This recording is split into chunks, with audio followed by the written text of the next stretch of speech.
Hello friends, this is Neha and welcome to NV learning platform. चलिए चलो हमारी brain तक, सेंट्रल नर्वस सिस्टम तक हो गया हमारा। हमने ब्रेन भी पढ़ लिया, ठीक है, सीनस तक पढ़ लिया। अब हमें पढ़ना है बेसिकली आपका क्या है, रिफ्लेक्स एक्शन, ठीक है। रिफ्लेक्स एक्शन पढ़ लेते हैं और फिर सेंस ऑर्गन, ये दोनों हमारे चैप्टर को बची हुई है। फिर हमारा न्यूरल कंट्रोल एंड कोऑर्डिनेशन खत्म हो जाएगा, ठीक है। चलो तो सबसे पहले करते हैं, यहाँ पे हमारा है रिफ्लेक्स एक्शन। रिफ्लेक्स एक्शन के बारे में पढ़ना है। ये पीछे थोड़ी सी हल्ला हो रही है, सो सॉरी फॉर दैट।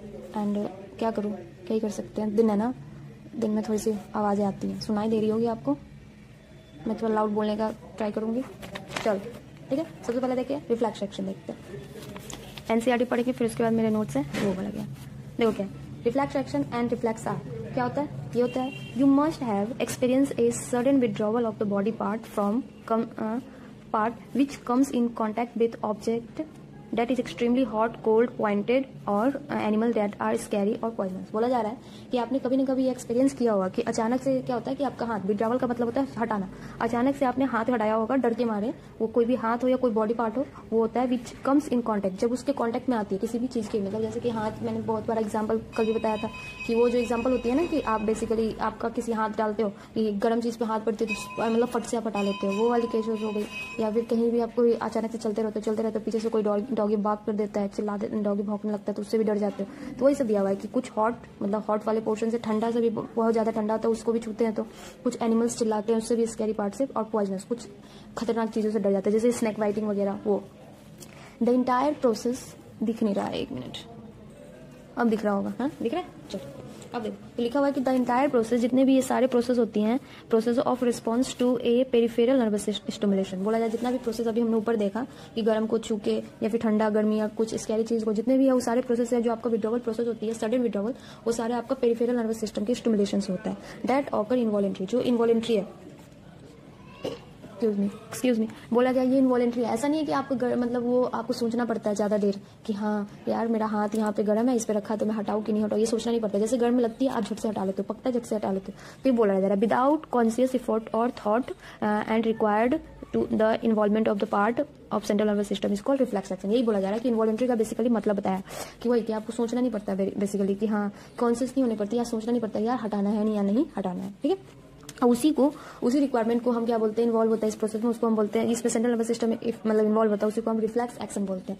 होता है ना, every action has equal and opposite reaction, जो हमने लॉज पढ़े हैं न्यूटन्स वाली। तो वैसा ही ये एक्शन है एक, जो हमने कोई एक्शन करा वो हाथ दूसरी का जस्ट रिफ्लेक्ट होता है, उसी का रिफ्लेक्स होता है, उसी के बदले मतलब उसी के व्यू पे हमारा रिफ्लेक्स होता है, तो इसलिए इसका नाम रिफ्लेक्स एक्शन है, ठीक है, हो गया। अब देखो the reflex pathway comprises it at least one afferent neuron, जिसको रिसेप्टर बोलते हैं, एंड वन इफरेंट न्यूरॉन, जिसको इफेक्टर और एक्साइटर बोलते हैं, न्यूरॉन बोलते हैं। बोला जा रहा है कि जो आपका रिफ्लेक्स पाथवे है, जो रिफ्लेक्स एक्शन करने के लिए जो पाथवे है, उसमें कम से कम एक तो एफरेंट न्यूरॉन होनी चाहिए और दूसरा आपका इफरेंट न्यूरॉन होनी चाहिए। सोचने वाली बात भी है कि एक एफरेंट न्यूरॉन इसलिए होनी चाहिए क्योंकि वो जो रिसेप्ट करेगी, कि अगर मान लो जैसे आपको नीचे एग्जांपल दे के समझाया हुआ है कि यहाँ पे हम क्या करते हैं, आपके पैर पे कुछ ये आपको नॉक कर रही है, हैमर से स्टिमुलस दे रही है पैर है, और यहाँ पे आपको कुछ हथौड़ा वगैरह से जब मारने की कोशिश, मारने का मतलब जैसे होता है ना कि डॉक्टर बेसिकली ये डॉक्टर यूज करते हैं, जब आपका कोई पैर में सेंसेशन ना हो तो उस पैर में डॉक्टर ये वाली यूज करते हैं हैमर, उससे स्टिमुलस देता है कि इसके पैर में सेंसेशन हो रही है नहीं हो रही। अगर इससे चोट लगेगी तो आप पीछे करोगे, तो वही वाला देखो यहाँ पे दिख रहा है कि पहले इसका पैर ये था और इसने मारा तो इसको स्टिमुलस हुई तो पीछे की तरफ पैर कर लिया। तो वही बेसिकली यही कहना चाह रहा है कि एक तो एफरेंट न्यूरॉन, जो एफरेंट न्यूरॉन यहाँ पे चोट लगी थी, यहाँ पे जाके ये सीएनएस को जाके बोलेगा कि भाई यहाँ पे किसी ने कुछ नॉक किया, या फिर यहाँ पे चोट लगा, यहाँ पे पिन चुबा दो। तो जो भी करोगे तो यहाँ पे ये वाला यहाँ से एफेक्टर मतलब एफरेंट न्यूरॉन्स जो है वो एफरेंट न्यूरॉन्स जाएगी और वो आपके ब्रेन को यहाँ पे ब्रेन के जगह सिग्नल देगा कि हाँ भाई यहाँ पे कोई तुझे कुछ चुभ रहा है, ठीक है। ये तो एक होनी है कंपलसरी है, एफरेंट पाथवे, एफरेंट न्यूरॉन होनी कंपलसरी है। अब दूसरा जिसको रिसेप्टर बोलते हैं, दूसरा जब यहाँ पे आया तो ऐसा नहीं है ना कि यहाँ पे आया तो तुम यहीं पर रहने दोगे कि हाँ चुभ रहा है पेन तो चुभने दोगे, ऐसा तो नहीं होता ना कि जैसे ही चुभ रहा है तो क्या करते हो, जल्दी से उस जगह से हटा लेते हो। तो फिर इधर से एक इफरेंट पाथवे मतलब इफरेंट न्यूरॉन जा रहा है, देख लो, एक एफरेंट न्यूरॉन है और एक इफरेंट न्यूरॉन है, जो मैसेज को लेके भी जाना है, लेके भेजता है एक सीएनएस तक, और एक मैसेज को वापस सीएनएस से वापस लेके दोबारा से उस बॉडी पार्ट तक जाता है कि हाँ भाई अब वो हटा ले और ज्यादा चुभ गया, समझ गए। तो एक एफरेंट न्यूरॉन समझ गए, हाँ, और दूसरा इफरेंट न्यूरॉन्स। ये एफरेंट पाथवे दिया है और इफरेंट पाथवे दिया है। तो वही आपका यहाँ पे लिखा हुआ है कि आपका एक तो आपका पूरा का पूरा एक होना चाहिए एफरेंट न्यूरॉन और दूसरा होना चाहिए इफेक्टर और excited efferent neuron. Approximately arrange in A series, और एक सीरीज में अरेंज होता है जैसे हमें नीचे दिया हुआ है। और देखो अब द एफरेंट न्यूरॉन, अब वही पूरा फीचर बताया हुआ कि एफरेंट न्यूरॉन क्या करता है। द एफरेंट न्यूरॉन्स रिसीव करता है signal from the sensory organ, sensory organ से एफरेंट न्यूरॉन सिग्नल को रिसीव करता है। देखो यहाँ से ये सेंसरी ऑर्गन ही तो था, यहाँ से आपका सिग्नल रिसीव करा एफरेंट न्यूरॉन एफरेंट पाथवे से, और वो पूरा चला गया आपका मोटर न्यूरॉन ये वाला है, यहाँ पे आया और यहाँ पे आया, यहाँ पे आपका पूरा जो आपका पूरा प्रोसेस होगी वो प्रोसेस यहाँ पे होगी। तो यहाँ सिग्नल यहाँ से लेके I think transmit to impulse via dorsal nerve root into the CNS. ये डोर्सल नर्व रूट है, देख रहे हो ये वाली, इस डोर्सल नर्व रूट के थ्रू ये मोटर ये आपका पूरा का पूरा सीएनएस तक लेके जाएगा at the level of simple spinal cord. ये स्पाइनल कॉर्ड के क्या लेवल तक, जो लेवल है वहां तक सीएनएस होता है वहां पे। और फिर ये इफरेंट न्यूरॉन है देन कैरी सिग्नल, और ये इफरेंट न्यूरॉन है जो कैरी करता है सिग्नल को फ्रॉम सीएनएस से टू द इफेक्टर। अब यहाँ से देखो ये इफरेंट न्यूरॉन है जो सीएनएस से ये इफेक्टेड एरिया तक आपका सिग्नल लेके जाता है, समझ गया। द स्टिमुलस एंड रिस्पॉन्स दस फॉर्म ए रिफ्लेक्स आर्क, और यही स्टिमुलस है और ये एक स्टिमुलेट होना फिर रिस्पॉन्ड, इसके अगेंस्ट रिस्पॉन्ड देना, यही पूरा मिला के आपको क्या बनाता है, एक रिफ्लेक्स आर्क बनाता है। और वो रिफ्लेक्स आर्क जैसे हमें यहाँ पे लिखा हुआ है as shown below in the form of knee jerk, ये जो रिफ्लेक्स आर्क आपका नीचे दिया हुआ है नी जर्क रिफ्लेक्ट करके यही पूरा का पूरा बनाता है। You should carefully study figure 21.5, इस वाले को बोल रहा है अच्छे से पढ़ने के लिए, to understand the mechanism of knee jerk reflection. Knee jerk reflection के मैकेनिज्म को पढ़ने के लिए, अंडरस्टैंड करने के लिए एक मिनट बस देखो, इसको मैं अच्छे से आपको दिखा देती हूँ। देखिए यहाँ पे आपको सारा के सारा बता दिया है, तो ये बार आपको डॉर्सल यहाँ पे देखो स्टार्टिंग से एक बार पढ़ लेते हैं। ये जो हमें बोला है मैकेनिज्म को अच्छे से देखने, तो मैं बता देती हूँ। क्या हुआ, ये एक पैर है, सबके होते हैं, तो वो पैर है। यहाँ पे क्या हुआ है, एक स्टिमुलस दी, हैमर किया गया, डॉक्टर ने हैमर करी, इसके पैर में कोई प्रॉब्लम हुई होगी तो ये हॉस्पिटल गया होगा, ठीक है, काम नहीं कर रहा होगा, सुना गया होगा तो हॉस्पिटल गया होगा। यहाँ पे आपका क्या, ये हम आपको पता है क्या पोर्शन होता है, ये हमारा पटेला पोर्शन होता है, नी कैप जिसको बोलते हैं। रिस्पॉन्ड क्या हुआ, स्टिमुलस यहाँ पे हमने हथौड़े से मारी, इसके अगेंस्ट रिस्पॉन्ड किया, इसका पैर में सेंसेशन है, मतलब इसके न्यूरॉन्स काम कर रहे हैं, तो इसके पैर में सेंसेशन आई जिसकी वजह से उसको चोट लगी तो पैर पीछे खींच लिया। यहाँ पे क्या हुई, ये आपका मसल फाइबर है रिसेप्टर, यहाँ से क्या हुआ एफरेंट पाथवे के होते हुए इसका एफरेंट न्यूरॉन्स जा रही है, यहाँ पे सेंसरी न्यूरॉन्स जा रही है कि यहाँ पे चोट लग रही है, ये वाला जा रही है स्लो स्लो, मैं बता रही स्लो लेकिन होता बहुत फास्ट है। और यहाँ पे जो डॉर्सल रूट ऑफ गैंग्लियन है, डॉर्सल रूट गैंग्लियन है, उसके थ्रू होते हुए ये पूरा का पूरा गया आपका सीएनएस में। और यहाँ पे क्या हुआ, यहाँ पे आने के बाद ये सीएनएस जो है तो उसका जो ये वाला मैटर होगा कि जो लेवल पे स्पाइनल कॉर्ड के लेवल पे होता है उस सीएनएस के पास गया। और यहाँ पे क्या है, ये posterior horn of grey matter, और ये ग्रे मैटर है और ये व्हाइट मैटर है, ये आपको पता है ये स्पाइनल कॉर्ड है, ठीक है। ये जो सीएनएस है at the level of spinal cord में, तो बेसिकली ये वाली पोर्शन आपकी स्पाइनल कॉर्ड है, तो स्पाइनल कॉर्ड के पास गया। और उसके बाद यहाँ पे ये डॉर्सल हॉर्न हो गई, ये वेंट्रल हॉर्न हो गई, ऐसा जो दिया हुआ ना दो, ऊपर वाले को डॉर्सल हॉर्न बोलते हैं, नीचे वाले को वेंट्रल हॉर्न बोलते हैं। ये दो, अब देखो यहाँ पे एक इंटर न्यूरॉन्स करके आती है, ठीक है। चलो देखो यहाँ पे एक इंटर न्यूरॉन्स करके आती है। इंटर न्यूरॉन्स का मतलब भी समझ सकते हो, इंटर का मतलब होता है बीच में, न्यूरॉन्स का मतलब न्यूरॉन्स, दो न्यूरॉन के बीच में जो होगा उसको इंटर न्यूरॉन्स बोलते हैं। अब यहाँ पे दो न्यूरॉन कौन कौन सा होगा, एक होगा सेंसरी और एक होगा मोटर, तो सेंसरी और मोटर दोनों के बीच में जो न्यूरॉन्स होते हैं उसको हम बोलते हैं इंटर न्यूरॉन्स, ठीक है। तो ये वाली सेंसरी वाली पोर्शन थी और ये वाली आपकी मोटर वाली पोर्शन है, तो यहाँ पे एक इंटर न्यूरॉन्स हो गई। और ये यहाँ से मोटर न्यूरॉन स्टार्ट हुआ है, मोटर न्यूरॉन यहाँ से सेंसरी वाले को अफरेंट बोलते हैं। आप ऐसे याद कर सकते हो कि अफरेंट मतलब सीएनएस के थ्रू, सीएनएस को ले लो कॉमन, या फिर स्पाइनल कॉर्ड को ले लो, मतलब एक मिड मेन को लेते हैं तो सीएनएस को कॉमन ले लो। सीएनएस की तरफ आना मतलब अफरेंट, और सीएनएस से वापस एग्जिट करना मतलब इफरेंट, तो ऐसे याद कर सकते हो। सीएनएस की तरफ कौन सा आएगा, अफरेंट आएगा, मतलब सेंसरी ही लेके आएगी ना सीएनएस की तरफ मैसेज लेके आना है तो, और फिर सीएनएस से मैसेज लेके जाना है तो कौन लेके जाता है, वो मोटर लेके जाता है। तो ये तो पूरा अच्छे से हो गया। सीएनएस की तरफ आना मतलब अफरेंट ए से स्टार्ट होगी, और सीएनएस के बाद सीएनएस के थ्रू मतलब उसके द्वारा जाना तो उसको बोलते हैं फ्रॉम, याद करो सीएनएस से जाना तो उसका मतलब इफरेंट, सीएनएस से एग्जिट कर दिया, ठीक है। तो एग्जिट कर गई तो उसके लिए क्या हो जाएगी, इफरेंट पाथवे। इफरेंट पाथवे यहाँ पे मोटर आया, यहाँ पे स्पाइनल कॉर्ड को बोला भाई वहां पे कोई नॉक कर रहा है, अब तू आप देख ले, उसके अकॉर्डिंग स्टिमुलस रिएक्ट करनी है। तो यहाँ से इफरेंट पाथवे गई, इफरेंट पाथवे यहाँ पे पॉजिटिव नेगेटिव इसलिए किया क्योंकि सेंसरी को पॉजिटिव इसलिए लेते, सीएनएस की सारा का सारा यहाँ पे मेन नॉर्मल जो हमारा सीएनएस स्पाइनल है उसी को हेड मान के चलते हैं। तो यहाँ पे पॉजिटिव सिग्नल दिया ही, और फिर इसने इसके अगेंस्ट एक सिग्नल भेजी कि हाँ भाई तुझे चोट लग रही है तो पैर हटा, और क्या। मोटर एंड प्लेट है जो इफेक्टर है, यहाँ पे मसल्स क्रैम्प होंगी तो ये जल्दी से पीछे कर लेगा, और यहाँ से पीछे कर लेगा तो जो हैमरिंग वाली जो इनहिबिट कर देगा मसल, अब वो जो कॉन्ट्रैक्शन कर देगा हमारे मसल्स को कि भाई हमारे वहाँ पे कोई चोट लगा रहा है तो जल्दी से पीछे हटा लो, समझ। सो नी जर्क रिफ्लेक्शन का हमारा यहीं तक था। So knee jerk reflection I hope आपको खत्म हो गई होगी। अब हमें पढ़ना है सेंस ऑर्गन्स, ठीक है। सेंस ऑर्गन्स में हम बेसिकली दो ही पढ़ेंगे ज्यादा, एक तो आई का और एक ईयर का डिस्क्राइब करके, वैसे टेस्ट वर्ड ऑल फैक्ट्री फितिला भी थोड़ा एनसीईआरटी में दिया है तो एनसीईआरटी के अकॉर्डिंग हम क्लियर करेंगे, ठीक है। चलिए आगे बढ़े। ठीक है। तो टाइप्स ऑफ ये रिफ्लेक्स एक्शन एनसीईआरटी से पढ़ लिए। अब देखो थोड़ा पढ़ लो, यहाँ पे क्या लिखा हुआ है, reflex action and reflex arc लिख लिया। रिफ्लेक्स लिखा हुआ है, ये स्पॉन्टेनियस होता है, ऑटोनॉमिक होती है, रैपिड होती है, इनवॉलंटरी एक्शन होती है, विच रेगुलेटेड बाय सीएनएस, जो सेंट्रल नर्वस सिस्टम से रेगुलेट किया जाता है, ब्रेन एंड स्पाइनल कॉर्ड के द्वारा। ठीक है, ये स्पॉन्टेनियस होता है, मतलब अचानक से होएगा, ऐसा नहीं है कि मतलब वो जैसे ही स्टिमुलस रिफ्लेक्ट करता है ना, रिफ्लेक्ट का मतलब ये होता है, स्पॉन्टेनियस मतलब होता है अचानक से होती है। ऑटोनॉमिक है, मतलब ये होता है कि आपका ये अचानक से होगा, खुद पर डिपेंडेंट, सेल्फ डिपेंडेंट होती है, रैपिड इनवॉलंटरी होती है। ये भी बता दिया था मैंने कि जिसको रेगुलेट कौन करता है, सेंट्रल नर्वस सिस्टम, और उसमें central nervous system, brain and spinal cord दोनों के द्वारा। ठीक है, दो तरीके का रिफ्लेक्स होते हैं, ये देख लो टाइप्स ऑफ रिफ्लेक्स में क्या क्या दिया हुआ है। एक दिया हुआ है जो आपका कंट्रोलिंग ऑर्गन दिख रहा होगा, हाँ, एक आपका है जो कंट्रोलिंग ऑर्गन, जो ऑर्गन को कंट्रोल है, दूसरा एक्सपीरियंस। देखो क्या लिखा है, कंट्रोलिंग ऑर्गन का मतलब एक सेंट्रल नर्व का अलग है, स्पाइनल का अलग है। देखो सेंट्रल मतलब salivation due to food sight, बोला जा रहा है कि जैसे किसी खाने को देख के आपके मुंह में जो पानी नहीं आता है, हाँ, तो वही है, वो है आपका क्या कि एक बारी जो हो गई कि पहले एक आपने स्टोरी सुनी होगी, जो डॉगीज को, जो जानवर को पालता था, उसके बाद उसको बार बार खाने के लिए 1 दिन अलार्म बनाया, 2 दिन अलार्म बनाया, 3 याद रखने के लिए, फिर 3 दिन के बाद डॉगी को जो जब खाने के टाइम में हमेशा बेल बजती थी, डोर बेल, मतलब वो बेल हो जाता था, तो जिससे उस मतलब डॉगीज आज क्या बोलते हैं, वो हो जाते थे, खाने के लिए रेडी हो जाते थे, फिर खाने देते थे, अलार्म बजा के रोज रोज उसको खाना दिया जाता था। तो फिर कुछ दिन के बाद उसको बिना अलार्म बजाए उस टाइम पे उसके मुंह में खुद ब खुद पानी आ गया और खुद ब खुद आदत हो गई, तो उसी को बोला जा रहा है कि वो एक बना हुआ, मतलब खुद से जनरेट किया हुआ था वो। ठीक है, और दूसरा है स्पाइनल का है जो कंट्रोलिंग में withdrawal of the body part due to mechanical, thermal and chemical stimulation, जो हमने अभी पढ़ा है।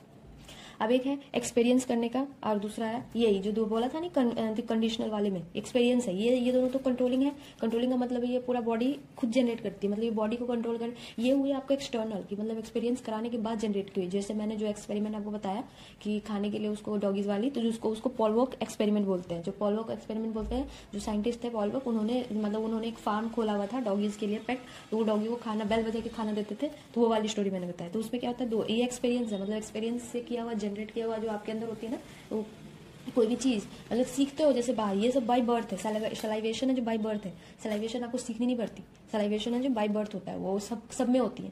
लेकिन कंडीशनल होती है, नॉन कंडीशनल। एक्सपीरियंस जो होती है वो होती है क्या कि वो आप बाहर में जनरेट कर सकते हो। लेकिन जैसे कि स्विमिंग सबको नहीं आती, साइकिलिंग सबको नहीं आती, लेकिन अगर आपने कभी ना कभी साइकिलिंग और स्विमिंग किया हुआ है, तो फिर दोबारा से आप करने के लिए क्या होता है, एक प्रैक्टिस सीरीज तक करेंगे, फिर उसके बाद आप भूल जाते हो, फिर से रेगुलेट करो तो टाइम कम लगता है, लेकिन थोड़ा बहुत प्रैक्टिस करनी पड़ती है, वो कहानी है यहाँ पे।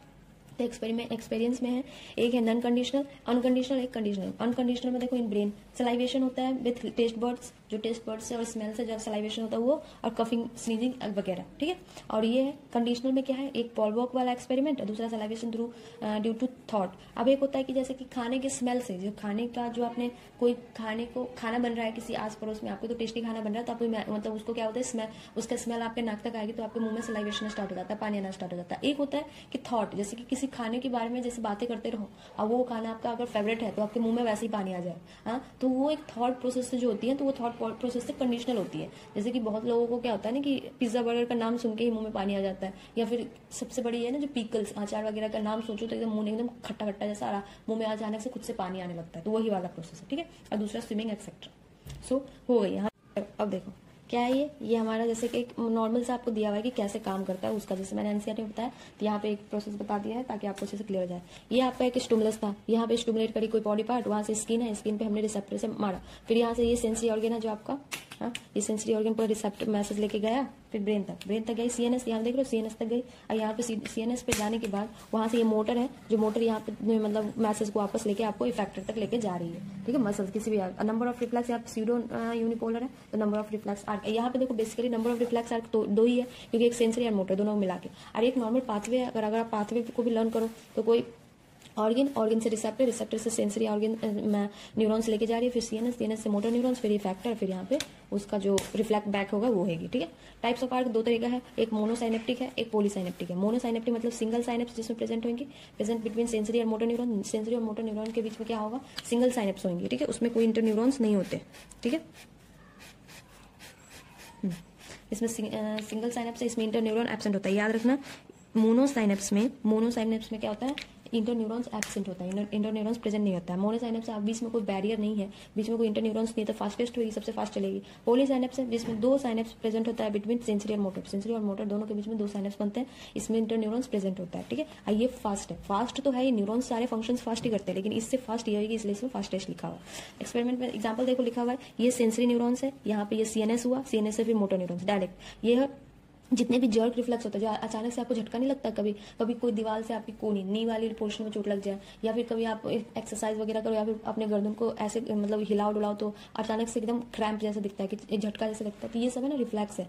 सारे रिफ्लेक्स क्या है आपके, ये सब सिंगल साइनेप्स, मोनोसाइनेप्टिक है। ठीक है, जिसमें आपका सिंगल साइनेप्स से ही फंक्शंस होते हैं, बहुत फास्ट हो जाती है। ठीक है, और इसके बाद जो बाकी सब है जिसमें प्रेजेंट है, जितना भी विड्रॉवल मूवमेंट है, जैसे कि टच करो तो वह हाथ वापस से हट जाए, ठंडा को टच करो तो फील होता है ठंडा है, गर्मी है, जितने भी विड्रॉवल मूवमेंट है, कोई मारे तो झट से हो जाए, चाहे स्नेक बाइटिंग करती है तो झट से आप हाथ हटा लेते हो, स्नेक ही नहीं, कोई कीड़ा काटता है, जैसे कीड़ा को देखो कोई डंक मारता है झट से आपका हाथ हट जाता है, तो वही है, वो सारे के सारे आपका क्या विड्रॉवल मूवमेंट वाले हैं जो पॉलीसाइनेप्टिक होते हैं। ठीक है, समझ गए, मोनोसाइनेप्टिक के एग्जाम्पल और पॉलीसाइनेप्टिक के एग्जाम्पल दोनों याद रखना इंपॉर्टेंट है। चलो दैट्स ऑल, ये हो गई हमारी पूरी की पूरी खत्म। अब हमें लास्ट इस चैप्टर का पढ़ना है सेंस ऑर्गन। ठीक है, फिर ये लास्ट हम सेंस ऑर्गन पढ़ेंगे, फिर ये चैप्टर हमारी कंप्लीट हो जाएगी। ठीक है, चलिए सेंस ऑर्गन स्टार्ट करते हैं। चलो, सेंसरी रिसेप्टर्स एंड प्रोसेसिंग, अब हेडलाइन है। अब उसके बाद में, have you ever thought how do you feel the climatic change in the environment. बोला जा रहा है कि कभी आपने ऐसा फील किया, कभी सोचा है कि इन्वायरमेंट में जो टेम्परेचर चेंजेस होते हैं, वो क्लाइमेट का जो चेंज होता है वो कैसे हो जाता है, क्या क्यों होता है और कैसे हो जाता है। How do you see an object and its colour, और आपने कि आप ऑब्जेक्ट को कैसे देखते हो, उसके कलर्स वगैरह कैसे देखते हो, ये सारे हमसे क्वेश्चन पूछ रहा है। How do you hear sound, कैसे आप सुनते हो। Sense organ, sensory organ detect all types of changes in the environment and send appropriate signal to the central nervous system. बोला जा रहा है कि हमारा जो ये सारे के सारे क्वेश्चंस का एक ही आंसर है कि हमारे जो सेंस ऑर्गन है, सेंसरी ऑर्गन है, वो डिटेक्ट करते हैं सारे टाइप्स ऑफ चेंजेस, जितने तरीके की चेंजेस होती हैं इन्वायरमेंट में, और वो सेंड करता है उसके अकॉर्डिंग एप्रोप्रिएट, मतलब देखने वाले सिग्नल का देखने वाला, सुनने वाले का सुनने वाला, वो सारे सिग्नल्स को सेंड करता है वो सीएनएस तक, where all the input are processed and analyse, जहाँ पे जितने भी आपके हैं इसके रिलेटेड थॉट्स हैं, जितने रिलेटेड इनपुट्स है, जो किसी चीज को देखा तो उसके अकॉर्डिंग फील होने लगेगी। जैसे अचानक से आप पहली बार किसी चीज को देखते हो तो उसके अंदर आपके दिमाग में बहुत सारे थॉट्स आने लगते हैं, ख्याल आने लगते हैं। क्यों आने लगते हैं? क्योंकि आपका सीएनएस उसके अकॉर्डिंग वर्क करने लगता है कि यार ये ऐसा क्यों है, क्यों बना होगा, क्यों, किस लिए, बहुत सारे क्वेश्चन अराइज हो जाते हैं। तो वही बोला जा रहा है कि where all the inputs are process, वहां पे जितने भी आपने उसके देखा उसके अकॉर्डिंग वो प्रोसेस होती है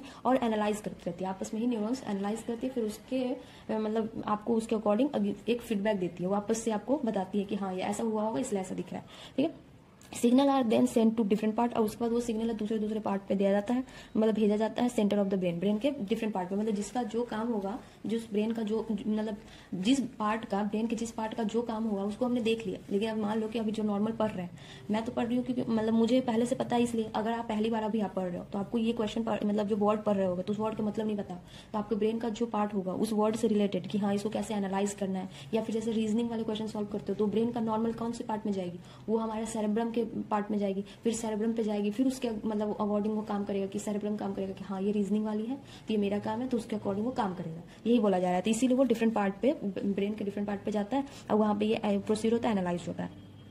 this is how you can sense change in the environment, इसी तरीके से आप सेंस करते सकते हो कि एनवायरमेंट में कैसे चेंजेस होते हैं। ठीक है, अब उसके अकॉर्डिंग यहाँ तक पढ़ लिया कि वो चेंज जैसे जैसे चेंजेस होती है वो सारे होते हैं। ठीक है, अब हमें पढ़ना है सेंस ऑर्गन्स। ठीक है, चलिए दिख रहा है, चलिए देखो, we smell things by our nose, लिखा हुआ है, taste by tongue, hear by ear and see object by eyes. बोला जा रहा है सेंस ऑर्गन में क्या क्या पढ़ना है कि एक तो हम जो किसी भी चीज को स्मेल करते हैं तो किस चीज से, नाक से करते हैं, टेस्ट करते हैं तो टेस्ट बर्ड किस पे होती है, टंग में, सुनने के लिए कान यूज होता है, और किसी चीज को देखना है तो आंखें, जिसमें सबसे पहले नोज। देखो नोज कंटेन, ये बस नोज है और ये टंग है, इसके बारे में बस थोड़ा सा ही पढ़ना, उतना ज्यादा नहीं पढ़ना, ज्यादा पढ़ना है आई का और ईयर का, इस चैप्टर के अकॉर्डिंग मैं पढ़ा रही हूँ।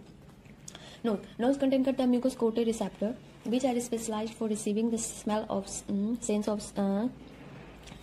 Sense of smell and called, उसको हम ऑल्फैक्टरी रिसेप्टर बोलते हैं। नोज है जो कंटेन करता है म्यूकस कोटेड रिसेप्टर, मतलब नोज के अंदर एक म्यूकस ऊपर से बना रहता है, म्यूकस से कोटेड हुआ रिसेप्टर रहता है जो स्पेशलाइज, जो बेसिकली क्या करता है, जो स्मेल से रिलेटेड जो सेंस होती है उसको रिसेप्टर मतलब वो कैप्चर करता है, रिसीव करता है, और वो फिर पहुंच जाता है एक साइड तक। तो वो कौन सा काम, ये काम कौन करता है रिसीव करने का, उसको बोलते हैं हम ऑल्फैक्टरी रिसेप्टर। बेसिकली उस रिसेप्टर का नाम है ऑल्फैक्टरी रिसेप्टर। ठीक है, these are made up of olfactory epithelium. ये किस चीज का बना होता है? ये ऑल्फैक्टरी एपिथेलियम का बना होता है। That consist of 3 kinds of cell, जिसमें 3 तरीके का सेल होता है।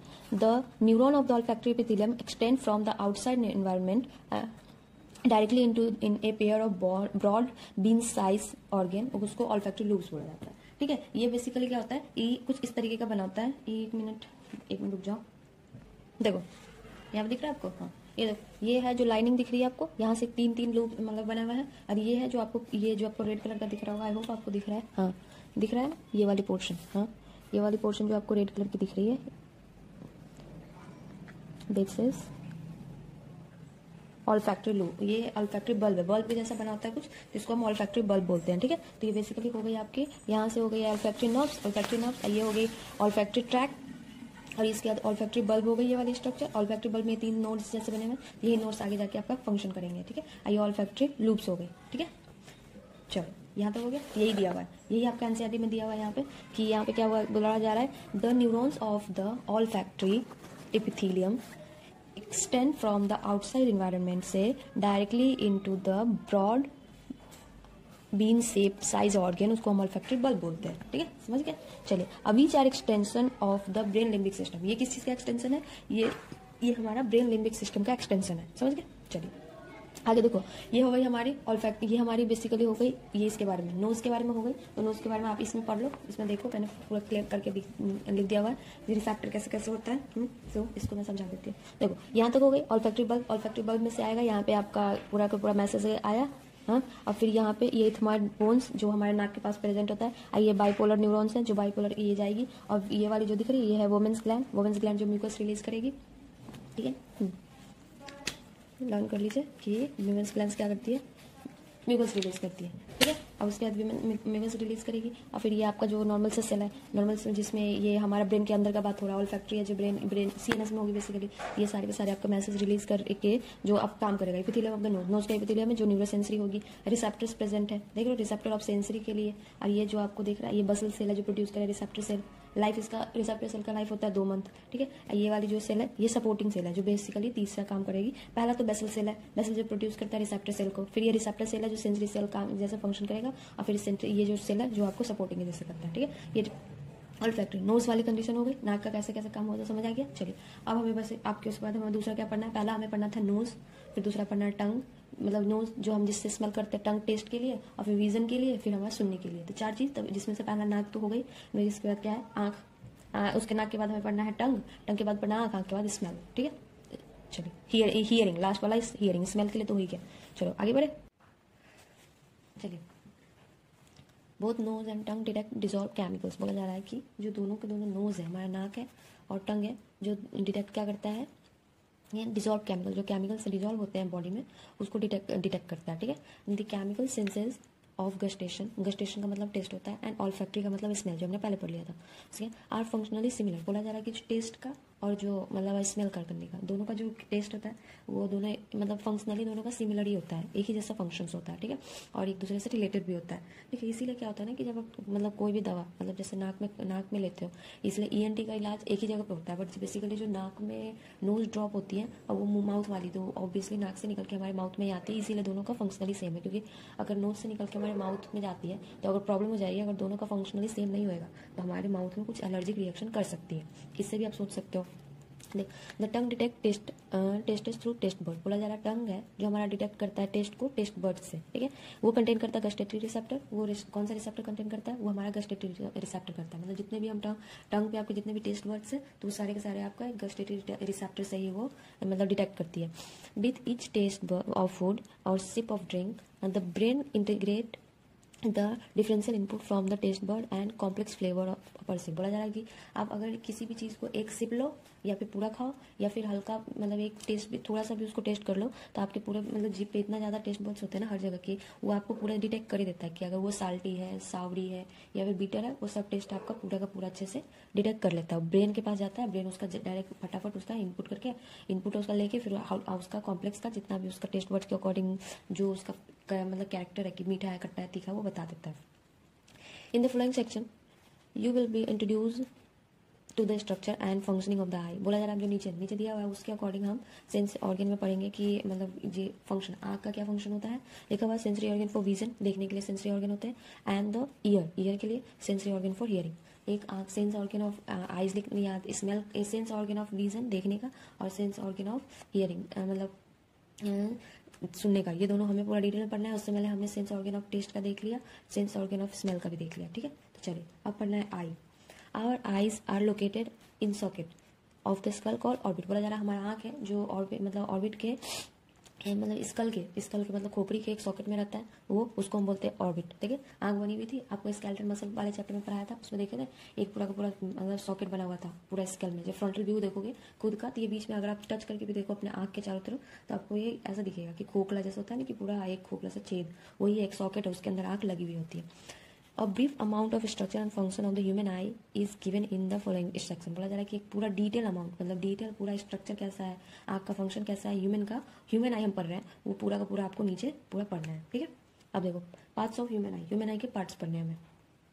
देखो क्या है, the adult human eye ball is nearly spherical structure. बोला जा रहा है कि एक एडल्ट का हर चीज़ को हम एवरेज ये है ना क्या बोलते हैं, हर चीज़ जैसे लंग्स हुआ, किडनी, कोई भी आपका ऑर्गन है बॉडी ऑर्गन, उसको एडल्ट का ही लेके चलते हैं। ये एडल्ट इसलिए लेते ही चलते हैं ना क्योंकि बच्चे का नहीं ले सकते, बच्चों का ग्रोथ होता है, ठीक है, और उसके बड़े के बाद वो डिजेनरेट होने लगता है, तो इसीलिए एडल्ट केस में क्या होता है, वो एक्टिव है मतलब हाईली एक्टिव है, और वो एक फेज है, इसीलिए हर चीज़ का एडल्ट का ही मेजर करते हैं। जैसे कि किडनी वगैरह भी है, हर चीज़ का आपको एनसीईआरटी में एडल्ट ही लिखा हुआ है, मतलब एडल्ट का ऐसा नहीं कि मतलब वो एडल्ट वाला ले रहा है तो हम लोग का नहीं होगा, मतलब अभी हमारा या फिर छोटे बच्चों का नहीं होगा या फिर बड़े का नहीं होगा, ये सब एक एवरेज लेके चलते हैं एडल्ट का।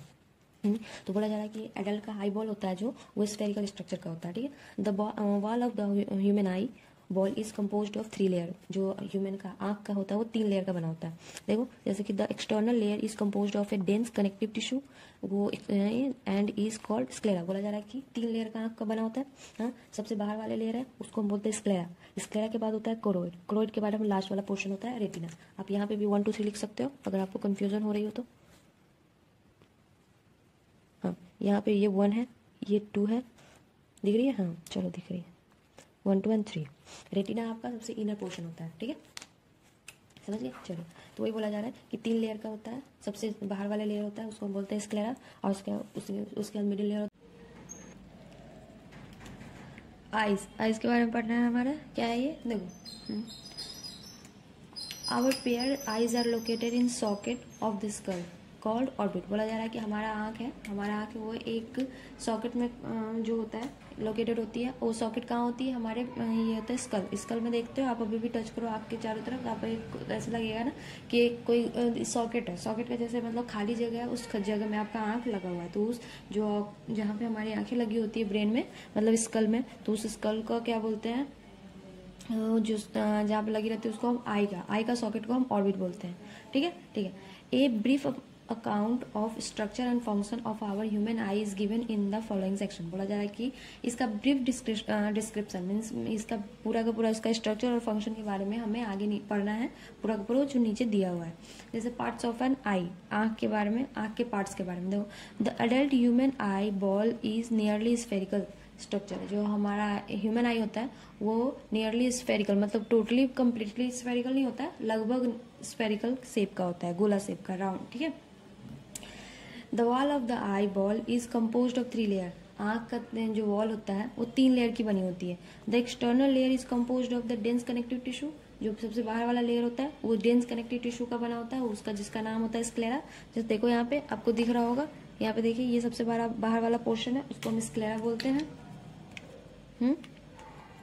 ये स्क्लेरा है, दूसरा ये कोरोइड है, एंड थर्ड इज रेटिना। 1 2 3 भी मैंने इसके साइड में लिख दिया हुआ है ताकि आपको कंफ्यूज ना हो। ठीक है, तो ये बोला जा रहा है कि इसका जो पहला वाला लेयर है उसे जब सबसे बाहर वाला आउटर लेयर होता है जो डेंस कनेक्टिव टिश्यूज का बना होता है, और वो होता है उसको हम स्क्लेरा बोलते हैं। The anterior portion of this layer is called cornea. अब ये स्क्लेरा होता है, स्क्लेरा का ही जो आगे, ये तो पीछे साइड की पोर्शन थी, आगे का जो इसका पोर्शन होता है उस पोर्शन ही इसका कर्व बन जाता है कॉर्निया। मतलब ये बल्जी जैसा स्ट्रक्चर दिख रहा है आपको, ये बल्जी जैसा स्ट्रक्चर निकल गई, तो यही है स्क्लेरा का ही ये मतलब होता है एंटीरियर पोर्शन है, स्क्लेरा का ही एक्सटेंडेड पार्ट है ये। ठीक है, स्क्लेरा ही आगे जाके ये कॉर्निया बनाती है। ठीक है, समझ गए। तो ये इसीलिए बोला हुआ है कि the anterior portion of this ये anterior portion of the sclera, sclera का जो एंटेरियर पोर्शन है वही एंटेरियर पोर्शन आपका कॉर्निया बना देता है। यही है, देखो ये लास्ट वाली पोर्शन स्क्लेरा थी, इसी का एक बाहर वाला पोर्शन गया, ये कॉर्निया बना दिया। अब दूसरा है, ये हमारी आउटर लेयर हो गई। अब मिडिल लेयर, मिडिल लेयर है जिसको कोरोइड बोलते हैं। ये देख लो बीच वाली मिडिल लेयर, ये कोरोइड है, ये कंटेन करता है मेनी, ये वैस्कुलर होता है, तो ये बहुत सारे ब्लड वेसल्स कंटेन करती हैं, जिसकी वजह से ये ब्लूइश कलर का दिखता है। इसमें बहुत सारे ब्लड वेसल्स होते हैं जिसकी वजह से इसका कलर ब्लूइश हो जाता है। अब देखो कोरोइड का एक थीन लेयर है over the posterior portion 2/3 of the eye ball, and इसका बोला जा रहा है कि जो कोरोइड वाली पोर्शन है वो कोरोइड की जो 2/3 लेयर है ये आपकी जो होती है पतली सी होती है। कोरोइड की जो पोस्टीरियर मतलब इस साइड रेटिना के साइड वाली जो लेयर होती है, ऑप्टिक्स के साइड, नर्व के साइड वाली। एंटेरियर पोस्टीरियर कैसे देखते हो तो पता ही आपको, एंटेरियर मतलब जैसे आप जहां से आपके आंख में बाहर से लाइट पड़ रही है तो उसको एंटेरियर लेंगे, और उसके अंदर जैसे जहाँ पे नर्व ऑप्टिक्स लगी होंगी ना, नर्व्स लगे होंगे ऑप्टिक नर्व्स, तो उसको हम पोस्टीरियर लेते हैं। तो यही लिखा हुआ है कि इसका पोस्टीरियर पोर्शन यहाँ से यहाँ तक है जो कोरोइड का, वो 2/3 पोर्शन है वो थिन होता है, और उसके बाद उसका एक होता है 1/3 पोर्शन वो थिक होता है। वो थिक क्या होता है, जो इंटीरियर पोर्शन में होती है वो सिलियरी बॉडी बनाता है। सो देख रहे हो यहाँ पे ये है इंटीरियर मतलब मिडिल लेयर है, यही आपका यहाँ पे देख रहे हो ये थिक वाली लेयर जो बनाई हुई है, तो ये उसको हम सिलियरी बॉडी बोलते हैं। समझ गए? चलिए आगे समझ आ गया आपको, इस डायग्राम में भी सब समझ आ रहा होगा, अच्छे से समझ रहे हो। चलिए आगे बढ़े, चलो देखो लिखा हुआ है ciliary body itself contain forward a film of pigment and opaque structure called iris. बोला जा रहा है सिलियरी बॉडी का ही एक जो आगे साइड में क्या होता है, एक मतलब ये यहाँ पे देखिए, दिखा देती हूँ मैं आपको ताकि आपको अच्छे से समझ आ जाए। देखो ये आपकी सिलियरी बॉडी थी, हाँ यही सिलियरी बॉडी आगे जाके बल्ज, ये पिगमेंट का स्ट्रक्चर दिखा देता है, दोनों तरफ से सिलियरी बॉडी है, उसके बाद आपको दिख रहा है ये वाली जो स्ट्रक्चर दिख रही है यही एक फिल्म पिगमेंट, ये पिगमेंटेड होता है जिसको हम आइरिस बोलते हैं। ठीक है, ये पिगमेंटेड, यहाँ पे आपको डायग्राम लेके ये पिगमेंटेड कलरफुल होती है। ठीक है, चलो सो आगे बढ़ते हैं।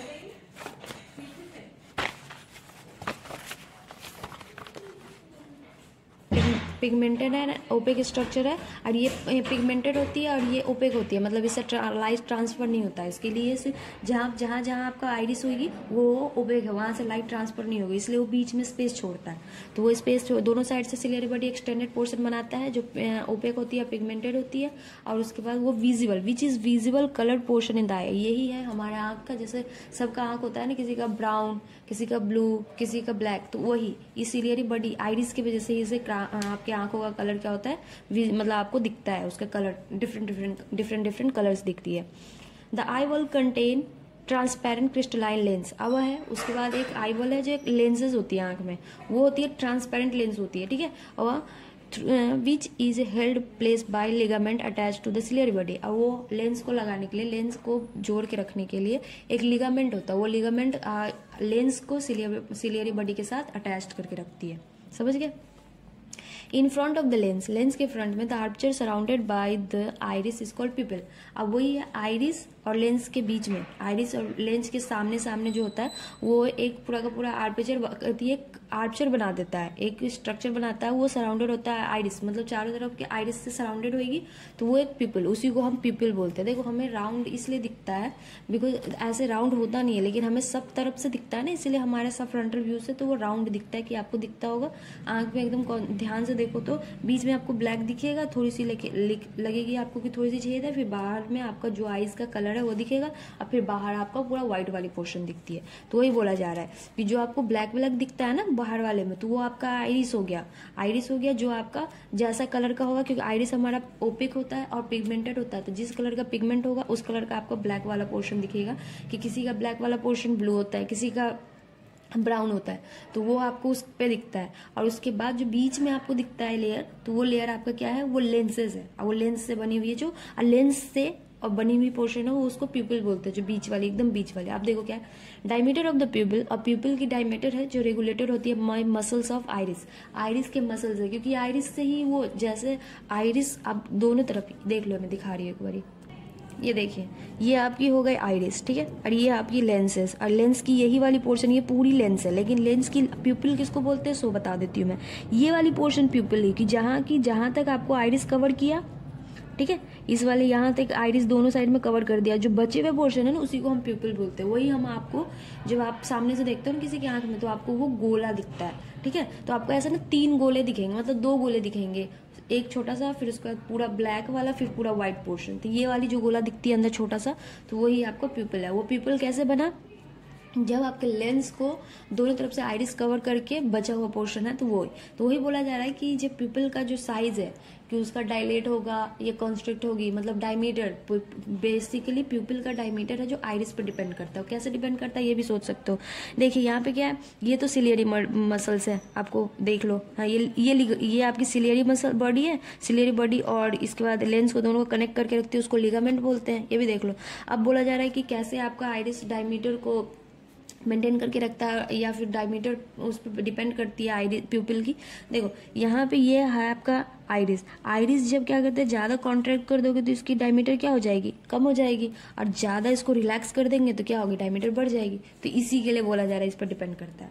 आई होप आपको इस फिगर में समझ आ गई होगी। चलिए आगे बढ़े, चलिए यहाँ तक समझ आ गया होगा आपको, है ना। चलिए अब उसके बाद कुछ है जो मैंने मेरे नोट्स में लिखे हुए वो भी पढ़ा देते हैं। फिर उसके बाद हमें लास्ट पढ़ना है इसका इंटरनल, और इंटरनल कैसे, मतलब रेटिना पोर्शन, रेटिना का फंक्शन, फिर ऑप्टिक नर्व्स और उसके मैकेनिज्म, फिर खत्म हो जाएगी। ठीक है, देखो आइरिस सबसे पहले है आई, ह्यूमन आई के बारे में पढ़ना है हमें। ठीक है, ह्यूमन आई है, ह्यूमन आई ये भी मैंने बता दिया कि 1 पेयर होता है, लोकेटेड होता है ऑर्बिट में, तो ये तो आपको पता ही है। ये ह्यूमन आई है जो इसमें 2 मसल्स होती हैं, वॉलेंट्री मसल्स होती हैं, 6 मसल्स होती है वॉलेंट्री, जिसको मतलब मन मर्जी आप कॉन्ट्रैक्ट डायलेट कर सकते हो। तो वो 2 ऑब्लिक होती है, 4 रेक्टस होती है। ठीक है, इनवॉलेंट्री मसल्स होती हैं जो होती है जिसको हम सिलियरी बॉडी हमारे हाथ में नहीं है, सिलियरी बॉडी को हम कंट्रोल नहीं कर सकते। ठीक है, और आइरिस भी है, आइरिशियल मसल जिसको बोलते हैं, आइरिडियल मसल, वो भी हमारे हाथ में नहीं है। सिलियरी बॉडी वाली जो होती है मसल्स होती है इसके, ये एकोमोडेशन, मतलब लाइट्स की एकोमोडेशन पर डिपेंड करता है कि कैसे लाइट में कितनी लाइटेड पड़ेंगी नहीं पड़ेगी, उसके अकॉर्डिंग ये एकोमोडेट करता है। और आपका आइरिडियल मसल है जो डायफ्राम के जैसे कवर करता है, कि जैसे कि आपके आंख पे ज्यादा रोशनी पड़ जाए तो उसके बाद क्या हो जाएगी, आंख जल्दी से आपकी बंद हो जाती है ना आइज। ये सिलियरी मसल्स ही काम करते हैं इसमें। ठीक है, कि वो आपको कम कर देखना, जैसे कि ज्यादा रोशनी में से आइज, ये आपका आईलिड बंद होना, वो बात नहीं कर रही हूँ मैं। जैसे कि बहुत ज्यादा रोशनी में से आप कम रोशनी में जाओ तो आपको कुछ देर तक दिखाई नहीं देता रहता है। हाँ, जैसे कि धूप में जाओ, धूप में से अचानक से छांव वाले जगह में जाओ ना, तो कुछ देर तक आपको ना बिल्कुल दिखता नहीं रहता है, कुछ देर तक तो वो सेट होता रहता है। तो वो वाली कंडीशन, या फिर बहुत ज्यादा अंधेरा में से धूप में जाओ तो एकदम बहुत बड़ा आंख हो जाता है, तो वो वाली कंडीशन जो होती है वो हमारा कौन करता है, वो हमारे आइरिडियल मसल मीन्स आइरिस वाले मसल्स ही उसको बैलेंस करके रखते हैं और उसको कंट्रोल करके रखते हैं, मैनेज करते हैं। ठीक है, चलिए आगे बढ़े। देखिए ये है मिडिल लेयर जो मैंने बताया, मिडिल लेयर ये तो हमारी स्क्लेरा हो गई, मिडिल लेयर वाली जो एंटेरियर पोर्शन थिक होती है, और उसके बाद पोस्टीरियर पोर्शन 2/3 थिन होती है।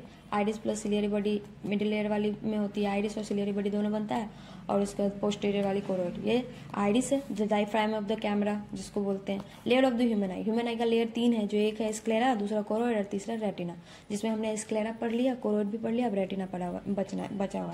स्क्लेरा है जो आउटर मोस्ट लेयर होता है, ये ए वेस्कुलर होता है बेसिकली। ठीक है, तो ये इसका फाइब्रस का मतलब होता है। ये स्क्लेरा ए वेस्कुलर होता है जो आगे जाके आपका कॉर्निया बनता है, जो बिल्कुल भी उसमें, इसीलिए कॉर्निया का आप ट्रांसप्लांटेशन करा सकते हैं, कॉर्निया ट्रांसफर भी होता है, ये पढ़ा होगा आपने, क्योंकि वो ए वैस्कुलर होता है तो उसमें वेसल्स नहीं होती ना, मतलब तो उसकी वजह से आराम से आप उसको ट्रांसप्लांट कर सकते हो। और उसके बाद दूसरा कोरोइड है जो पिगमेंटेड होती है एंड वैस्कुलर होती है। ये प्रेजेंट होती है बोथ पोस्टेरियर साइड एंड में, जो हमने ऊपर ही पढ़ा मिडिल लेयर, और उसकी यही वाली जो मिडिल लेयर है कोरोइड के बारे में बताया हुआ है। ठीक है, जो थीन है एंटेरियर पार्ट ऑफ फॉर्म करता है एक सिलियरी बॉडी। ठीक है, अब पढ़ना है हमें रेटिना। चलिए अब देखते हैं रेटिना। ठीक है, इनर लेयर है, इनर मोस्ट लेयर है, रेटिना है।